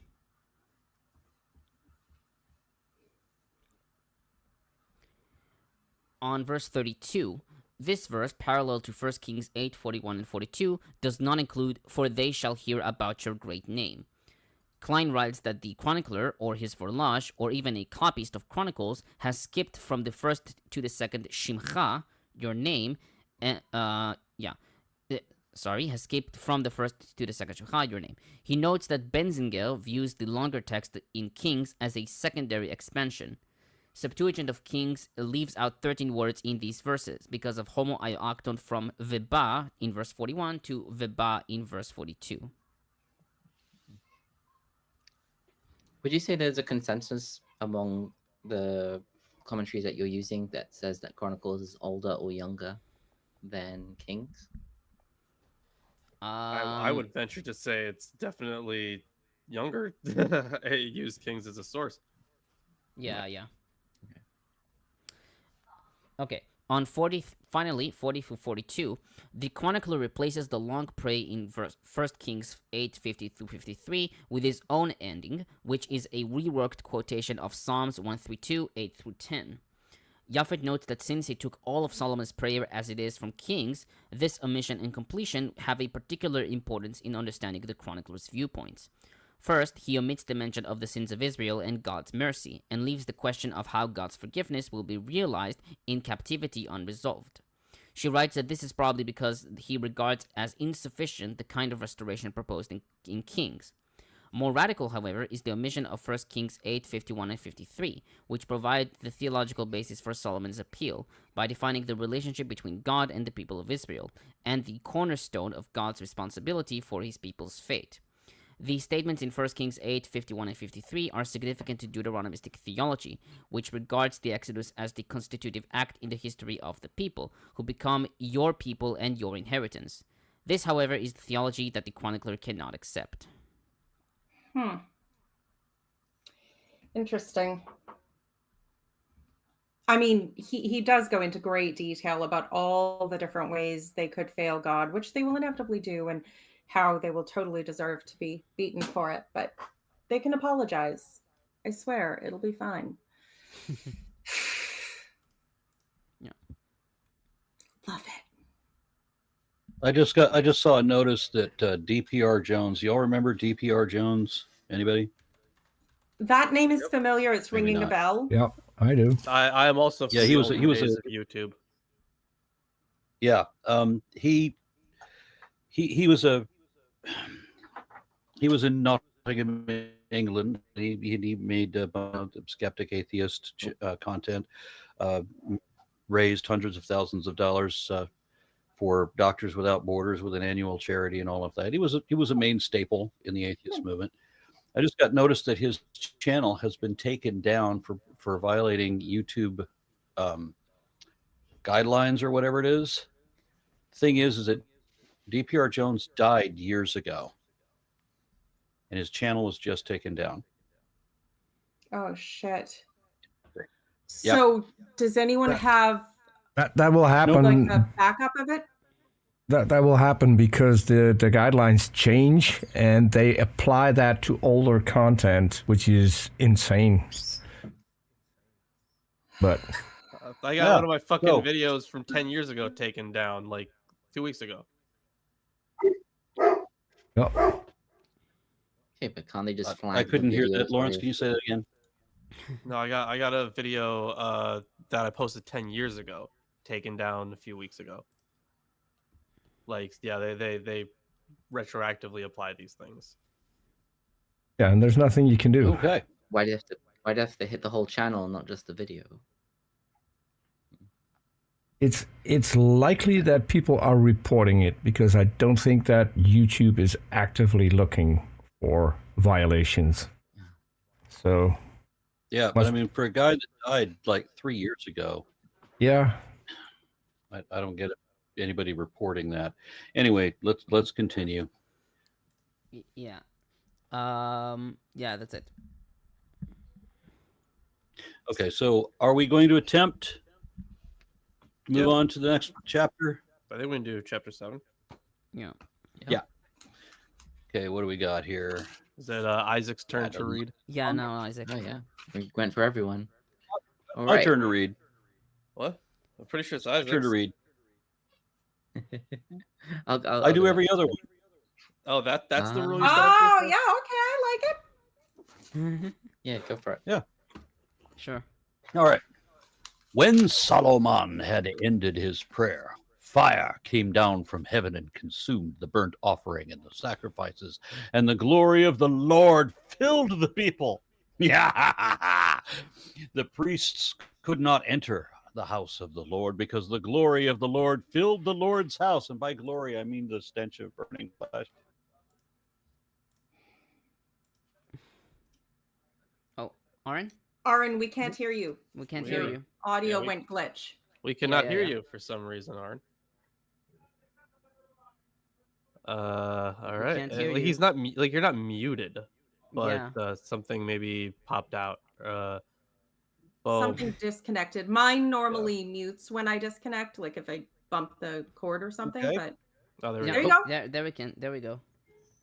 Okay, so Right. I didn't touch anything. No idea. Where was I? Where did I drop off? You could start with verse 3, I think. Okay. Yeah. All right. When all the people of Israel saw the fire come down and the glory of the Lord in the temple, they bowed down on the pavement with their faces on the ground and worshipped and gave thanks to the Lord, saying, "For he is good, for his steadfast love endures forever," because that's love and good somehow. Then the king and all the people offered sacrifice for the Lord.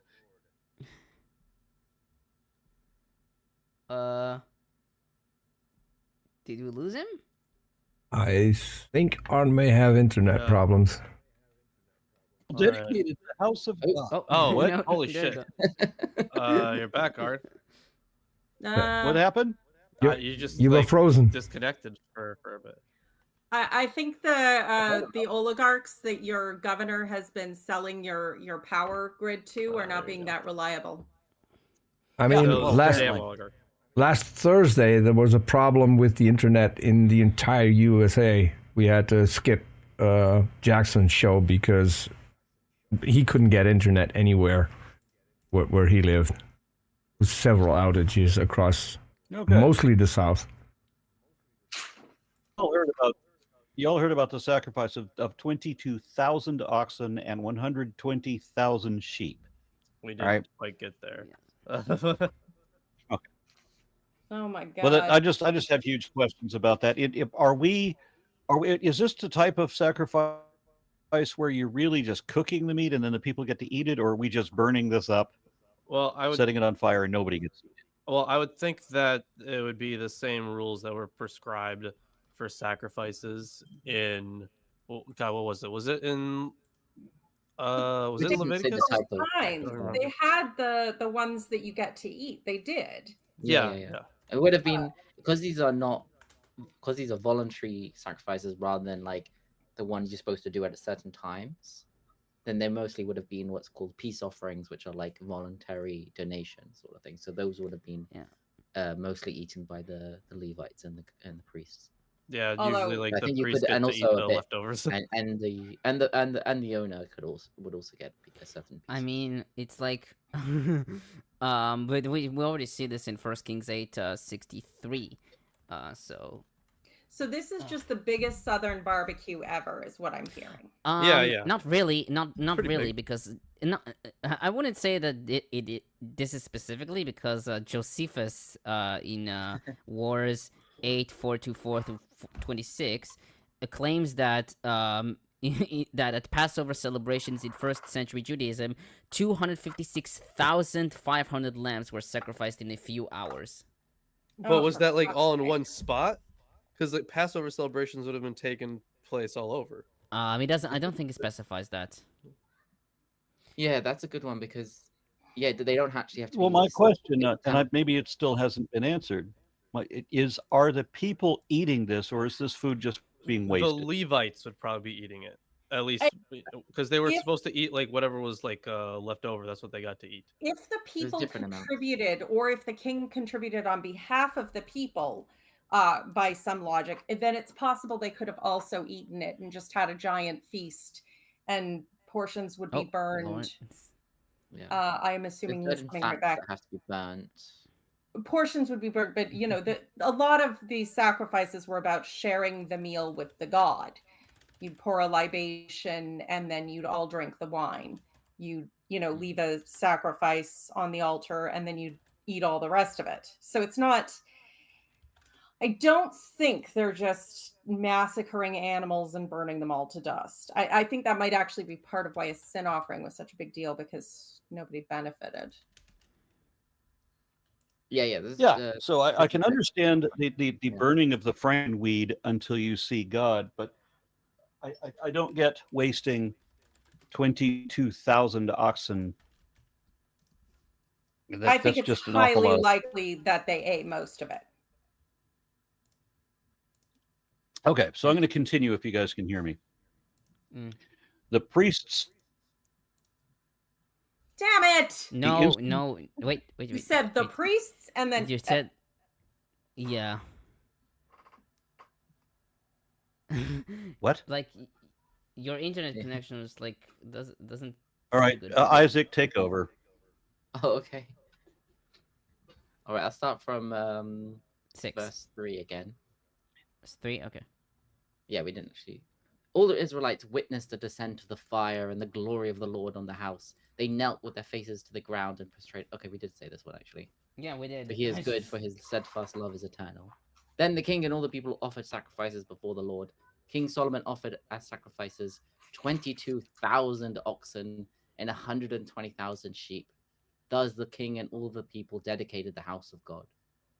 The priests stood at their watches, the Levites with the instruments for the Lord's music that King David had made to praise the Lord, for his steadfast love is eternal, by means of the psalms of David that they knew.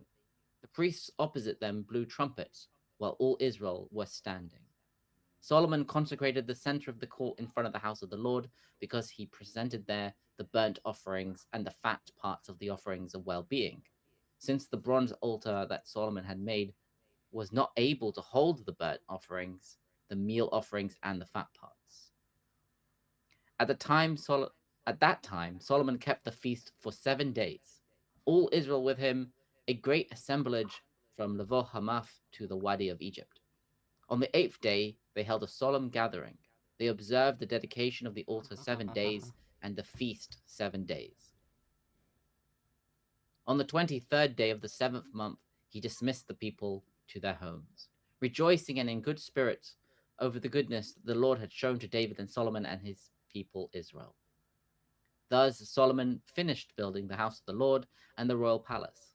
Solomon succeeded in everything he had set his heart on accomplishing with regard to the house of the Lord and his palace. The Lord appeared to Solomon at night and said to him, I have heard your prayer and have chosen this site as my house of sacrifice. If I shut up the heavens and there is no rain, if I command the locusts to ravage the land, or if I let loose pestilence against my people, when my people who bear my name humble themselves, pray and seek my favor, and turn from their evil ways, I will hear in my heavenly abode and forgive their sins and heal their land. Now my eyes will be open and my ears attentive to the prayers from this place. And now I have chosen and consecrated this house, that my name be there forever. My eyes and my heart shall always be there. As for you, if you walk before me as your father David walked before me, doing all that I have commanded you, keeping my laws and rules, then I will establish your royal throne over Israel forever, in accordance with the covenant I made with your father David, saying, you shall never lack a descendant ruling over Israel. But if you turn away from me and forsake my laws and commandments that I set before you, and go and serve other gods and worship them, then I will uproot them from my land that I gave them.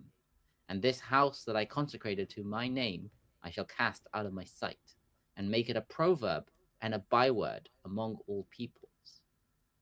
And as for this house, once so exalted, everyone passing by it shall be appalled and say, why did the Lord do thus to this land and to this house? And the reply will be, it is because they forsook the Lord God of their fathers, who freed them from the land of Egypt, and adopted other gods, and worshipped them and served them. Therefore he brought all this calamity upon them. So I think there's actually a lot that happened. I think there's a lot to be said about that, particularly how you can see the theological loopholes that they're jumping through to justify their exile. That they're writing this saying like, oh, generations will look upon this place and see that we were awful followers, but really that's just them kind of projecting, because they have in their minds they have figured out that the reason they were allowed to be exiled was because they didn't worship God properly. And we can see a lot of this kind of stuff in the prophets, especially. There's going to be a lot of talk about how Israel has basically become like this deserted wasteland, and just like a desert, and that especially pops up in the prophets. So this kind of stands in line with that line of reasoning. Absolutely. It's very clear that this is something written long after the purported events, and they're already giving excuses for all the ways God is going to fail the promise, in advance, presumably. And there is a sort of a call and echo back. Basically, God is agreeing to the terms Solomon gave in his ridiculously long prayer that I had to read. Look at your pretty kitty. Oh, you're so cute. Oh, that is love. I need Kitty in my life. Okay. Now, but yeah, it's very much a post hoc rationalization, and it sets it up. I mean, I understand gods were first there so people could feel like they had some control over shit they didn't have any control over. But Ingersoll was right. God never kept a single promise to his people. And he had the additional Darvo, narcissist bingo vibe of, and it's your fault, and I beat you because I love you, but you have to beg me for forgiveness, and then it'll stop, maybe, for a while. Having to do these sacrifices of over 100,000 animals at once, it makes sense why the Israelis invented Uzis. Oh, God. I didn't know they invented that. So They Kent did. M.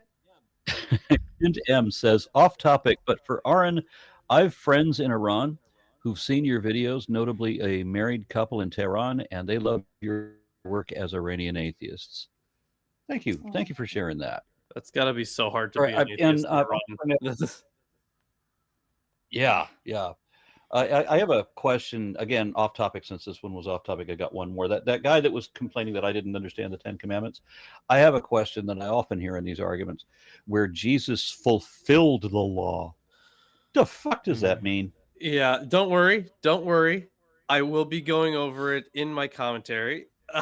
I am reading, not reading. I am currently writing a translation and commentary on. Well, I'm on Matthew right now, but doing it on the whole New Testament, seeing what comes up.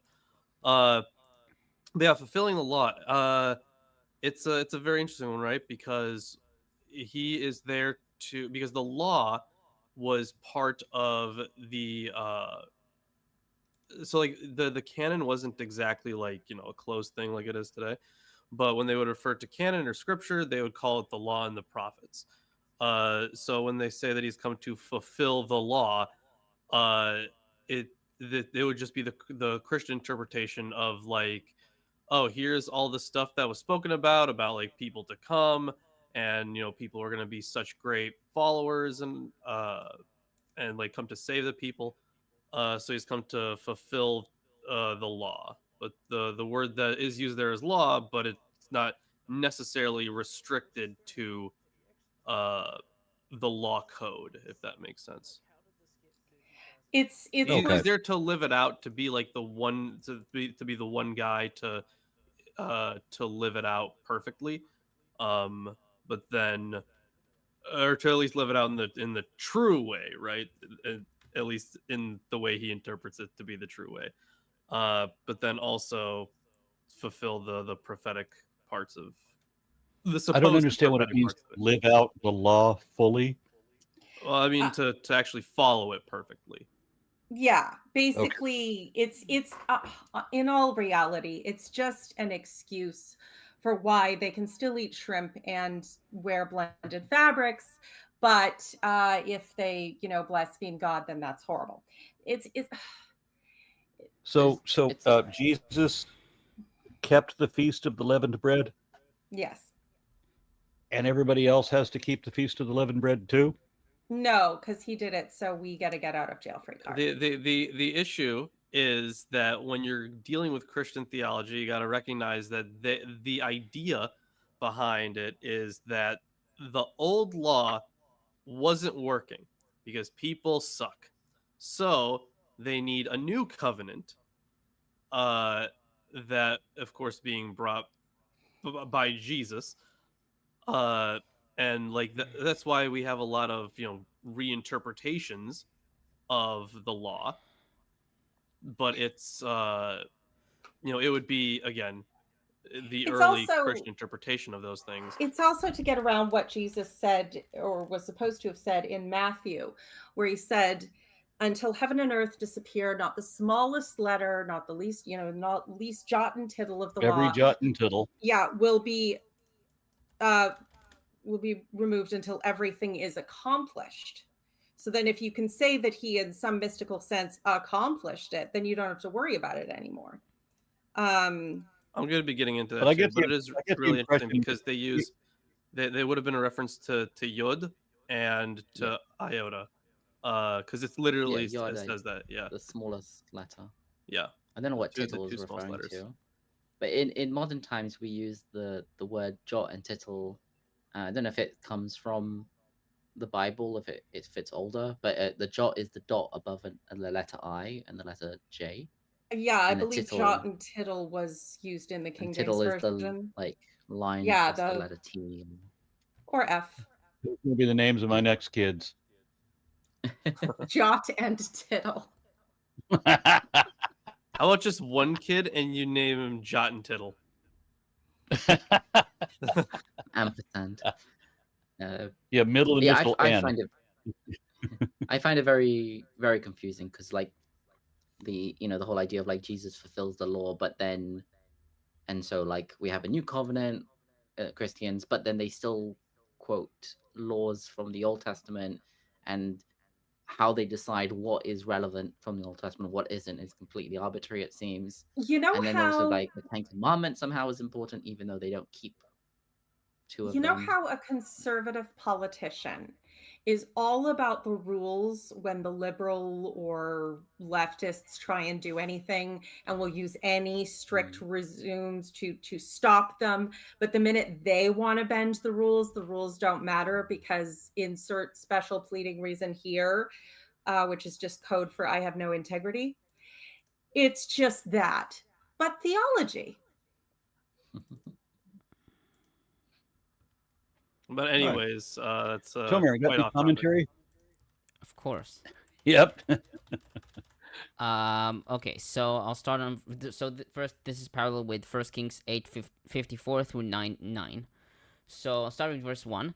The depiction of the fire coming down from the heavens and consuming the sacrifices is not found in the parallel account in Kings.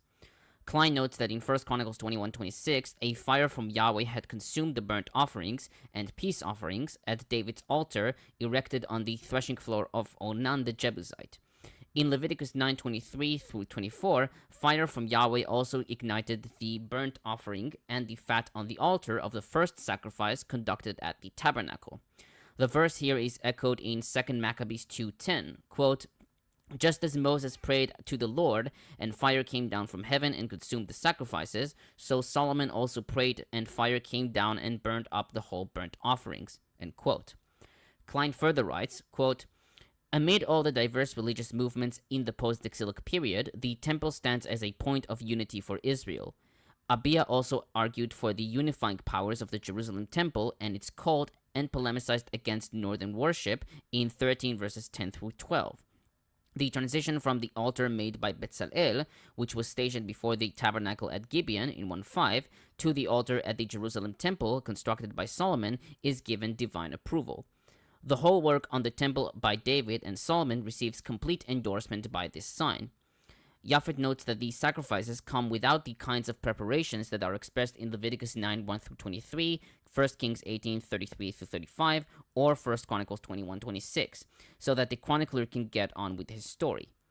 The chronicler's focus on the miraculous fire from heaven was probably more important to him than such preparations.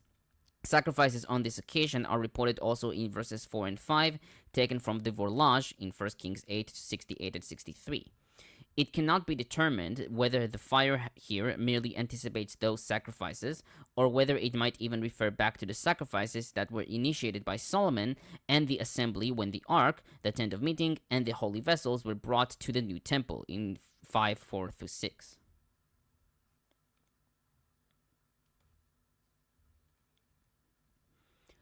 On verse 3, Japhet comments, quote, the details of verse 3 attest significant points in the chronicler's concept of religion. An important theological statement is made in the words, all the Israelites were watching as the fire came down with the glory of the Lord on the house. In Leviticus 9:23 and 24, a similar experience is phrased in passive terms, as if to create a sense of distance. Quote, the glory of the Lord appeared, end quote, literally was seen, and fire came from before the Lord. Here the phrasing is in the active mood, quote, all the people were watching as the fire came down, end quote. A similar attitude is in Exodus 20:18, quote, now all the people perceived the thunderings, end quote. The same word is used in all three cases. Here, however, in contrast to the Sinai theophany, the people are not driven by fright to shun the experience. Rather, the religious awe prompts them to bow down with their faces to the ground and praise God. The reaction illustrates in the best way their profound experience of and absolute trust in God's presence. It is not the priests or kings alone, it is not the priests or king alone, but all the children of Israel who share this moment of worship. For he is good, for his steadfast love endures forever.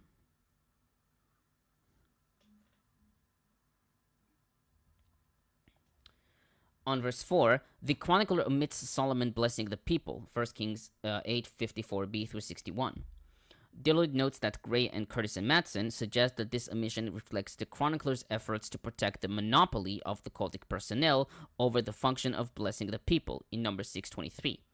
He writes, however, that this explanation is scarcely compelling, quote unquote, since the author did not show a similar aversion in 6 verses 3, 4, and 13.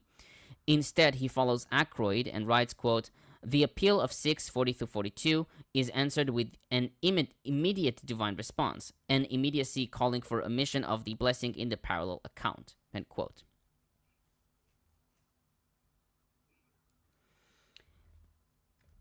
On verse 6, this verse is an addition by the chronicler.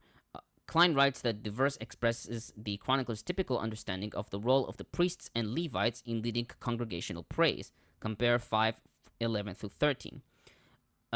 Furthermore, the formula "for his loyalty lasts forever," in Hebrew "ki le'olam chasto," appears frequently in Chronicles, sometimes as an interjection.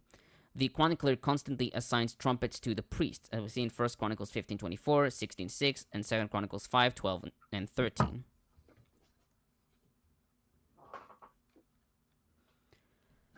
On verses 9 and 10, Boda comments, quote, "Unlike his source in 1 Kings 8:66, which has Solomon dismissing the people on the 8th day of the festival, the chronicler carefully notes that the 8th day entailed a solemn assembly, followed by the dismissal of the people on the 23rd day of the 7th month. This highlights Solomon's careful attention to the festal legislation, Leviticus 23:33-44, and Numbers 29:12-35. The people were sent home joyful and glad, a phrase drawn from the source in 1 Kings 8:66, but which is an important theme for the chronicler. Proper attention to worship legislation is not seen as dutiful drudgery, but rather joyous celebration. The phrase "and to Solomon," Hebrew "veleshlomo," is an addition by the chronicler to his source, which only speaks of his servant David. This is an important reminder of the key role that Solomon played in bringing David's dream for the temple to reality, while also confirming the dynastic promise. As Japhet has so aptly written, quote, "The period of goodness in the history of Israel is the combined era of David and Solomon."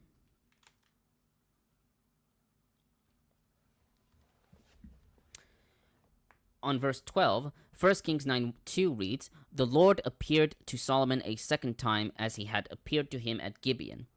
Japhet notes three significant points with the change in Chronicles. 1. The lack of mention of the revelation at Gibeon indicates the Chronicles' view of its insignificance. 2. The chronological background is closely connected to the temple's inauguration, which implies that this was the night of the 23rd of the month, immediately after the celebrations. 3. The phrasing reminds the reader of another revelation that happened at night, Yahweh's words to Nathan forbidding David of building the temple in 1 Chronicles 17:3.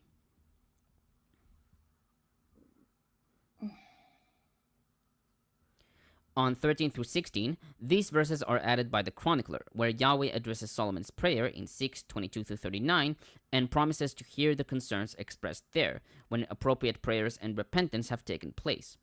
Klein notes that these are calamities that could typically affect post-exilic Judah, and that the chronicler omits the references from chapter 6 to war, defeat, or exile that were in the Vorlage.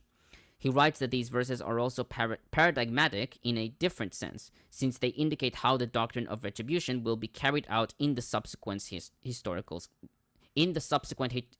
record. I mean, that's fair. But it does leave a bit of a problem. If this is written for people in exile, there's no temple left to pray towards. So, I mean, you can still blame yourself because, religions are just guilt in different fonts, but... Okay, on 18, Klein notes three significant changes with the chronicler's Vorlage, in contrast to 1 Kings 9:5. 1. He drops the words "for over Israel forever" after "the royal throne." 2. He replaces the word "dibarti," I promised, with "karti," I made a covenant. And 3. He replaces "ish me'al kisei Israel," a man over the throne of Israel, with "ish moshel be'Israel," a successor to rule in Israel.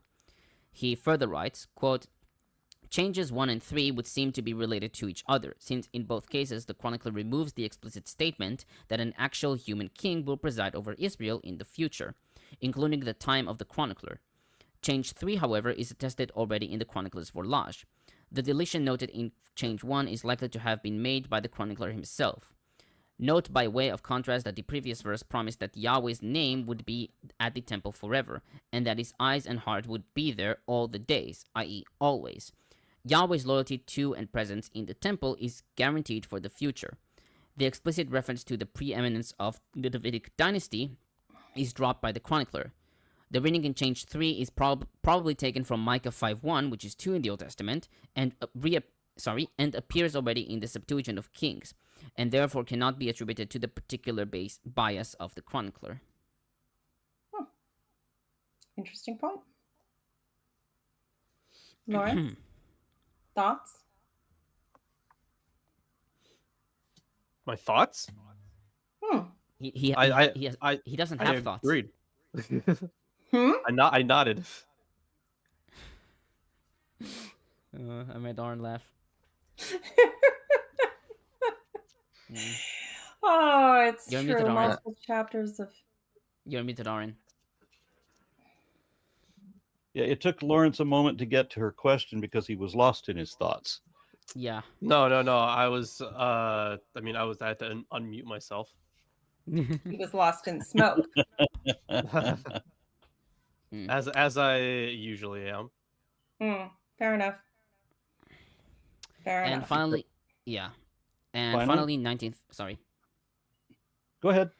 Finally, 19 through 22, Yahweh confirms the acceptance of the temple in verse 16, but here the confirmation is conditional. Jonker notes Mackenzie's opinion, quote, "It is difficult to avoid the impression that the chronicler here warns those in the Second Temple period by recalling the destruction of the First Temple brought on by apostasy," end quote. He writes that since Solomon's temple was regarded as the earthly dwelling place of Yahweh, in which his presence was tangible, the destruction of this temple before the exile sparked intense theological reflection. Thus, quote, "In the wake of this theological reflection about the relationship between Yahweh and his people through the temple, the chronicler's words would have been a clear warning to the Second Temple community," end quote. All that I could see. So not just so it's not like before the Second Temple and just an excuse of why we're in exile, but actually we're back in the temple, but we need to learn from previous mistake or sort of thing. Okay. Yeah, you could say that. I mean, yeah. I wonder, did Ezra Depends or on the Nehemiah claim descent from David? Don't think Ezra? so. I don't I remember. didn't think so I either. think they're from other. I don't think so. But they're still folding in this idea of a leader from David, even if not technically a king, because we're now a vassal There would have state. still had been They would have still have been someone still in Babylonia, I think, that was treated as the head of the exile or whatever his name. Yeah, they were high in the I think they're above. in like the royal court, but I don't think Yeah, but it's okay. interesting on they their didn't go lineage. back. Is that because the No. royal court was all full of smoke? And eunuchs. Yeah, that's it. Okay. Cool. So, anybody want to press on? I think it's a good idea that we do. Okay. Good. And Okay, I'll do first. all right, I'm seeing that my internet signal is jumping down. Oh. I'm going to have to notify my provider on this. Can you all still hear me good? Yeah. We can hear you now. Yeah. Unfortunately. I mean, I admit I'm fading, so I may not have much to contribute soon. Okay, I will well, try I and may fill in not. some sarcastic bits. The Yeah, chapter's pretty short. I'm seeing issues with my signal, so I may have to bow out and call my provider. Oh, all right. That means I'm taking over. All right, time to get crazy in here. Everyone, take Should out we- your drugs. Should we make it a 2-hour show, or do you want to do one more chapter? Or what That's what I was going to say. I would do it, but I'm showing minimal signal right now, and I got to call and find out why that is. All right, well, it's your show. You decide what to do. Okay, I would love to go on, and I would if this would accommodate. But okay, we'll just make an attempt. All right. Okay. All right. Chapter 8. Read the whole thing. And Yeah, I'm going to pretty try short, to read this one if I can. Yeah, you wanna do Solomon's it? other Oh, okay. activities. And then next week we can get into the Queen of Sheba stuff. So Oh, right. I just did the last one. At the end of 20 years, during which Solomon had built the house of the Lord and his own house, Solomon rebuilt the cities that Hiram had given to him and settled the people of Israel in them. Solomon went to Hamath Zobah and captured it. He built Tadmor on the wilderness and all the storage towns he built in Hamath. He also built Upper Beth Horon and Lower Beth Horon, fortified Hey, cities who's with walls, gates, and bars, and Baalath, as well as all Solomon's storage towns and all the towns for his chariots, the towns for his cavalry, and whatever Solomon desired to build in Jerusalem, in Lebanon, and in all of the land of his dominion. All the people who were left of the Hittites, the Amorites, the Perizzites, the Hivites, the Jebusites, the Chigirbites were not of Israel. From their descendants, they were still left in the land, whom the people of Israel had not destroyed. These Solomon conscripted for forced labor, as is still the case today. But of the people of Israel, Solomon made no slaves for his work. They were soldiers and his officers, and the commanders of his chariotry and cavalry. These were the chief officers of King Solomon, 250 of them, who exercised authority over the people. Solomon built Pharaoh's daughter, Solomon brought Pharaoh's daughter from the city of David to the house that he had built for her. For he said, "My wife shall not live in the house of King David of Israel, for the places to which the ark of the Lord has come are holy." Then Solomon offered up burnt offerings to the Lord on the altar of the Lord that he had built in front of the vestibule, as the duty of each day required, offering according to the commandment of Moses for the Sabbaths, the new moons, and the 3 annual festivals, the festival of the unleavened bread, the festival of weeks, the festival of the booths.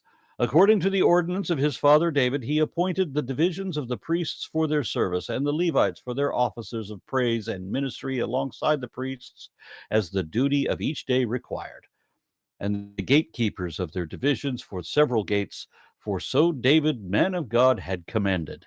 They did not turn away from what the king had commanded the priests and Levites regarding anything at all, or regard treasures. Thus, all the work of Solomon was accomplished from the day of the foundation of the house of the Lord was laid until the house of the Lord was finished completely. Then Solomon went to Ezion-Geber and Eloth on the shore of the sea in the land of Edom. Huram sent him in care of his servants, ships, and servants familiar with the sea. They went to Ophir together with the servants of Solomon and imported 150 talents of gold and brought it to King Solomon. Okay. Man, this chapter's got everything. It's got forced labor, it's got some xenophobia, it's got some festivals, it's got everything. It's the best chapter. So on on So wait. on go ahead. So you enslave people, you cover everything in gold, and you sequester your wife away from your special sacred space. Yeah, best chapter. Best chapter. So there about is a some, note here in the SBL Study Bible on verse 2. The parallel text in 1 Kings 9:11 reports that Solomon gave Hiram 20 cities, apparently in payment for help with his various building projects or because he needed money for something else. The chronicler may have been embarrassed that Solomon disposed of some of the land of Israel, or that he was in debt and changed the text to make the cities pass from Hiram, variant spelling of Hiram, to Solomon. So yeah, yeah. And because verse 2 there, he rebuilt the cities that Hiram had given to him and settled the people of Israel. Funny, I remember there being this very inspiring story about freeing people who were enslaved as a whole people just on the basis of their ancestry. It seemed to be very, very Prince of Egypt. There were musicals. I'm not getting that vibe here. No. See, he needs laborers. And Well, but also it's the whole keeping Pharaoh's daughter away from the house of King David. Uh, I mean, hey, like if you're whole, and you can see that like in this period, right? Because if we compare this with something written in like a a close time like Ezra and Nehemiah, they're very much against like interbreeding and stuff like that. But they had to Mhm. obviously deal with the fact that Solomon had a whole bunch of wives from a whole bunch of places. So uh in this era, they would have been like, well, yeah, he had a wife from there, but he kept her away from the temple, so there's no impurity. Yeah, the xenophobia, the bigotry, the racist, sexist bullshit from Second Temple Judaism particularly. I mean, it was really heavy, and you can even see where the writings come from that time. There's those additional stories and additional levels of stories about people being, that one in whoa, what was it? Was it Judges, or where they stabbed the guy to the ground with his foreign wife with the spear through him and everything, and it's yeah. Oh, that was in Numbers, wasn't it? Wasn't that Is that the Numbers? Yeah, yeah? that might have been Numbers. Wasn't that the Midianites? Oh, no, this was he had actually, I think, married the woman in question. Yeah, It wasn't wasn't just there yeah, a guy and his Midianite wife, and then they went into the tent, and then he got stabbed through? Wasn't that in Numbers? that might have been. Yeah, I'd have to look it up. Sorry, there's so many racist atrocities. I can just never keep track. I have to Google it. But yeah, it's definitely the vibe is not good.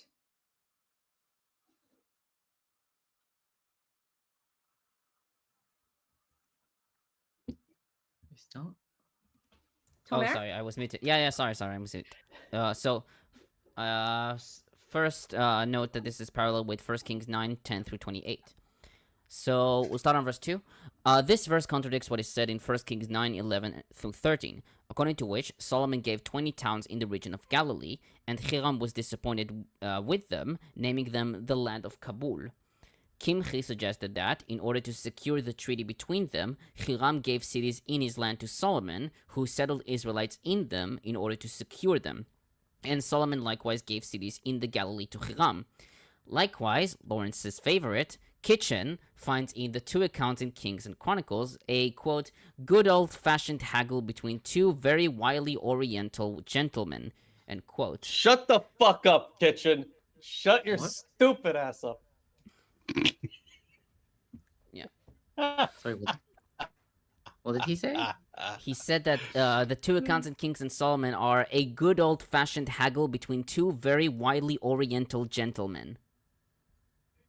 Widely Oriental. Wily Yeah. oriental. Sumo wrestlers. Basically, yeah. Widely Orientals. Yeah. Oh, good. The old multicolored racism. That's a classic. Yeah, did you know if you're Jewish, you're a yellow person because you're from Asia, and that means you're sneaky because you have Well, I mean, ancient Oriental is- cultures. I'm technically from Asia, right? Yeah, Half yeah, Yemen, right? They Yeah. probably just meant Oriental in the sense of Eastern person. Yeah, Person from the something East. like that. yeah, but the racist trope with the yellow people was that they were sneaky because there were lots of ancient cultures that had complex social rules that the Brits didn't know, which meant that they were being deceptive as opposed to, acting like the upper levels of all societies at all times. See, I'm still stuck on him calling them gentlemen. I was like, that's fucking crazy, dude. Yeah. So, but according to Kitchen, Solomon gave Hiram the desired coastal plain and the upslopes of Asher, while Hiram ceded upland territory to Solomon, reaching north of David's probable border into the uplands by Ramah and Tukana. However, Dillard writes that this suggestion of mutual exchange of territory is not very convincing. Quote, its sole warrant is the need to explain both accounts, and the direct dependence of verse 1 on 1 Kings 9:10 would indicate that they refer to the same incident. If Hiram had found the cities unacceptable payment, it is probable that the cities would be returned with demand for other payment, or that they would be held as mortgage or collateral until Solomon's debt was liquidated. In 1 Kings 9:13 may imply that since the cities were worthless to Hiram, they would have been returned. Josephus in Antiquities 8:142 reaches the same conclusion by adding that the note that Hiram, quote, sent word to Solomon that he had no use for the cities, end quote. Klein writes that Kitchen's proposal, quote, about it, quote, Kitchen's apologetic for the historicity of both accounts is given a veneer of verisimilitude by citing particulars about the land transactions in both Phoenicia and Israel that are nowhere given in the text, end quote. Other scholars suggested that the text in Kings was already corrupt. This view is shared by Willie and Williamson, who, as Klein notes, suggest that the chronicler would have just omitted a statement that he found embarrassing. Septuagint of 1 Kings 9:11 reads, quote, the king gave to Hiram, i.e. lehiram, instead of King Solomon gave to Hiram. Klein writes that the loss of the initial lamed before Hiram could then lead to the interpretation that King Hiram gave the cities.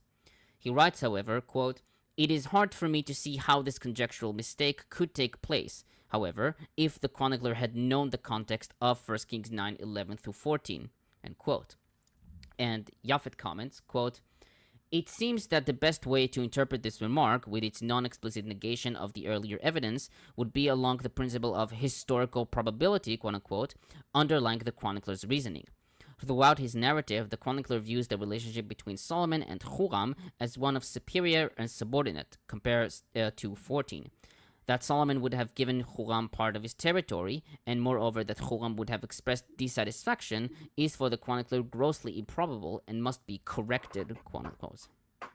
Because remember, he was the greatest king ever, even if nobody ever had any record of him ever anywhere.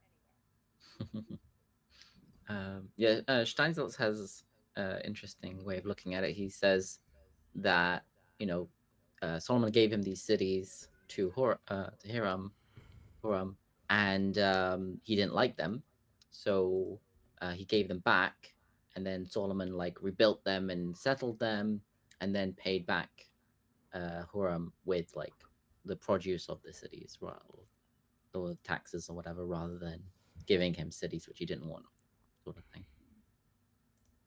It's an interesting take. On verse 4, Tadmo. 1 Kings 9:18 has Tamar in Ketiv and Tadmo in Kirei.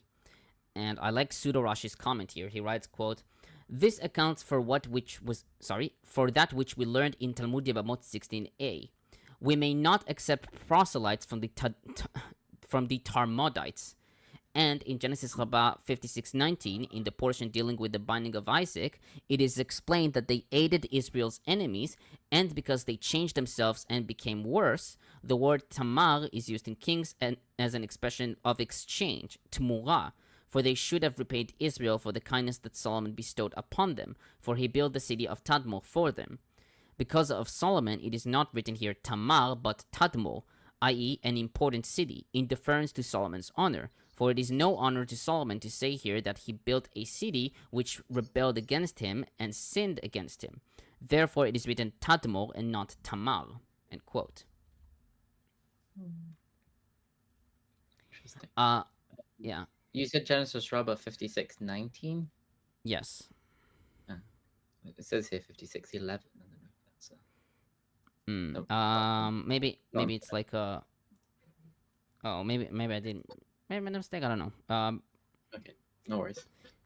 Okay. Klein notes that Tadmor is located 190 kilometers or 118 miles northeast of Damascus. Commentators wrote that it is highly doubtful that Solomon reached all the way north. In contrast, Tamar is used for the southern border of Israel in Ezekiel 47:19 and 48:28, and is associated with sites either 32 kilometers southwest of the Dead Sea or 10 miles south-southeast of the Dead Sea. He writes that once the chronicler discovered the name Tadmo in his Verlage, he moved it to the head of the list of cities in verses 3 through 6, and sought another northern city, Hamath Tzoba, to match it. He notes Will's opinion that Hamath arose in verses 3 and 4 from a misreading of a defectively written Hamat in 1 Kings 9:15, where it is part of a reading Ve'et Chomat Yerushalayim in Hebrew and the wall of Jerusalem. Noth proposed that the Assyrian system of provinces, which lasted into the Persian period, put Tadmor in a province that included Hamath and Tsoba. Klein further writes, quote, did the chronicler not only know the Assyrian-Persian provincial system, but also did the association of these Aramean countries, Hamath and Tsoba, in the same province with Tadmor, led him to insert the artificial name Hamath Tsoba here.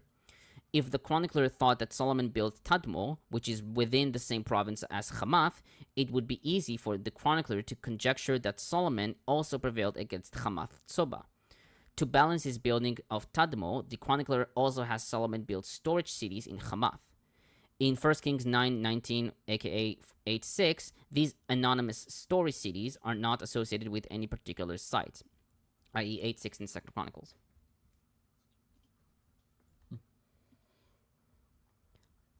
On verses 5 and 6, the chronicler omits all the references to Gezer, found in 1 Kings 9:16 and 17, its occupation, subjugation to Solomon, and its fortification. Japhet notes that in 1 Chronicles 7:28, the chronicler accepts the fact that Gezer belonged to Ephraim, and in 1 Chronicles 6:52, it was a Levitical city during David's time. Its occupation by Pharaoh during Solomon's time seemed impossible. She writes that verse 6 is an example of the way the chronicler adheres to the source text, yet still carefully edits them.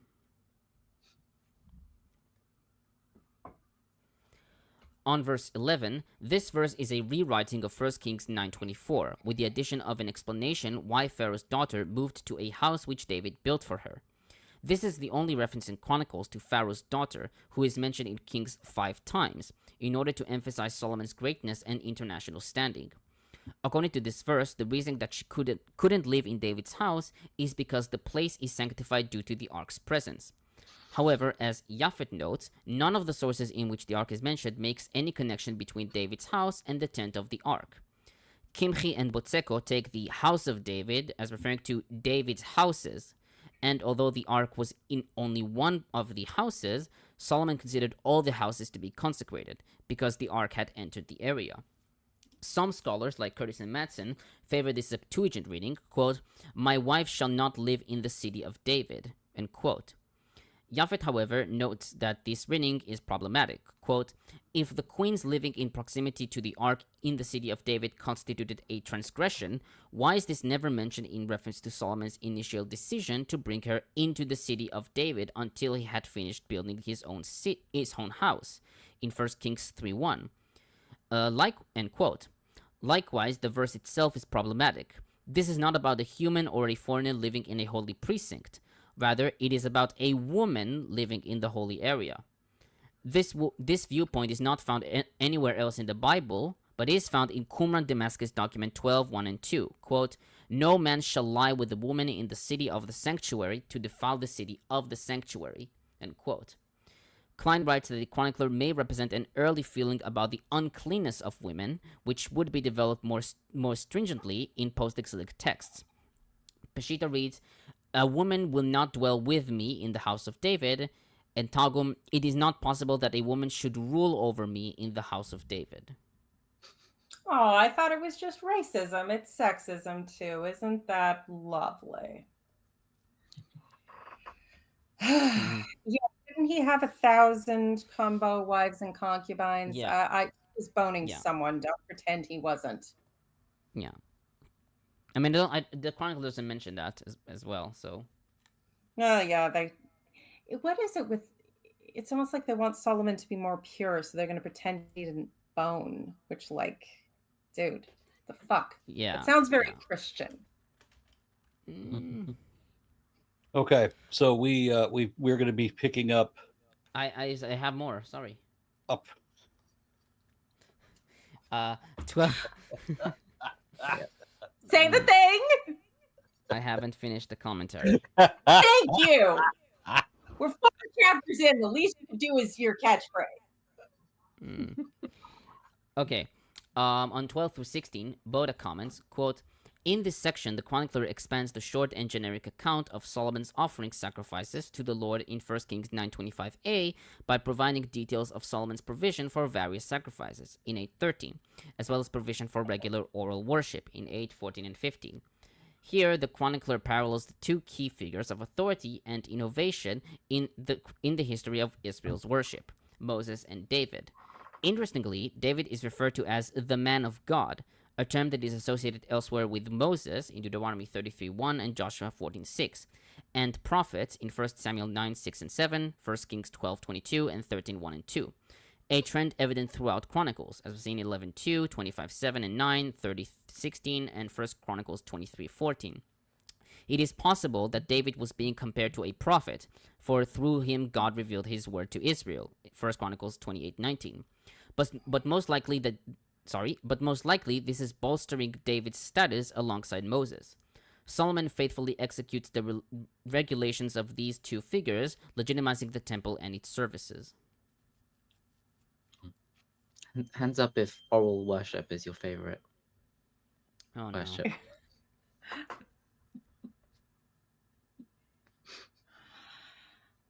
Okay, Actually, I should and plead the fifth.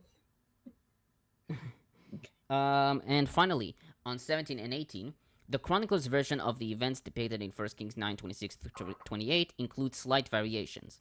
In Kings, Solomon builds a fleet of ships at Etzion Geber. Hiram sends him mariners who are experienced on the sea, and together with Solomon's people, they go to Ophir to bring back gold. The depiction in Chronicles portrays Huram as being subservient to Solomon and giving him everything he needs, in contrast to Kings, which depict them as equal partners. Such a viewpoint of making Huram inferior to Solomon is apparent in 9 verses 10 and 21. Japhet writes, quote, "To what extent was the chronicler aware of the practical ramifications of this ideological change? If the ships for the expedition were sent by Huram from Tyre, did the chronicler envisage from voyaging around Africa to reach the Red Sea port at Eloth? Or did he imagine an overland transport of the vessels? Did he have a different idea of the locations of Etzion Geber and Eloth? As in the case of the 20 cities exchanged between Solomon and Huram, it seems that here it is not the actual circumstances which were significant to the chronicler, but the light which the episode sheds on the relationship between the two states and their monarchs." End quote. Yeah, it is interesting to say that they sent ships from Tyre to Eilat on the Red Sea. Yeah, they didn't have a canal back then. I guess they did have slaves. So Yeah, well, where there's a slave, there's a way, right? I mean, also Yeah. their ships weren't that big. Like we're talking about, Well, I Tyrannies presume and- that you'd have like rollers to Yeah. transport across the land, which I mean, everybody uses that for ships at some point, but Yeah. Yeah, no ancient questions. Okay. Interesting. All right, then. We're going to be picking up on what we'd be doing, 2 Chronicles 9, and we're going to be talking about Queen of Sheba on Saturday. Yeah, sure. that's what I have scheduled. Okay, Yeah, I just that want to make works. sure that's good with everyone. Hey, I you know know that, what? Tomer should be very happy. We did 5 chapters today. Yeah, We did. I am. But did. it is. However, I it means that I need to write 4 commentaries for Saturday. And I promoted his Discord server in the chat. Now you promoted my Discord server because I'm the one with the Wait, Discord what- server. what- the what date is the Milwaukee next Discord show? server. Okay. Boys, do I have to make you kiss and make up? The 21st. 21st? Saturday. Yeah. Oh, this Saturday. Oh, Yeah. Okay. All right. Anybody got closing comments then? Other than join the Discord, nah. Yeah, join Lawrence's Discord, and yeah, we will see you soon. Stay Yeah. safe, Yeah, thanks. please. I'll try.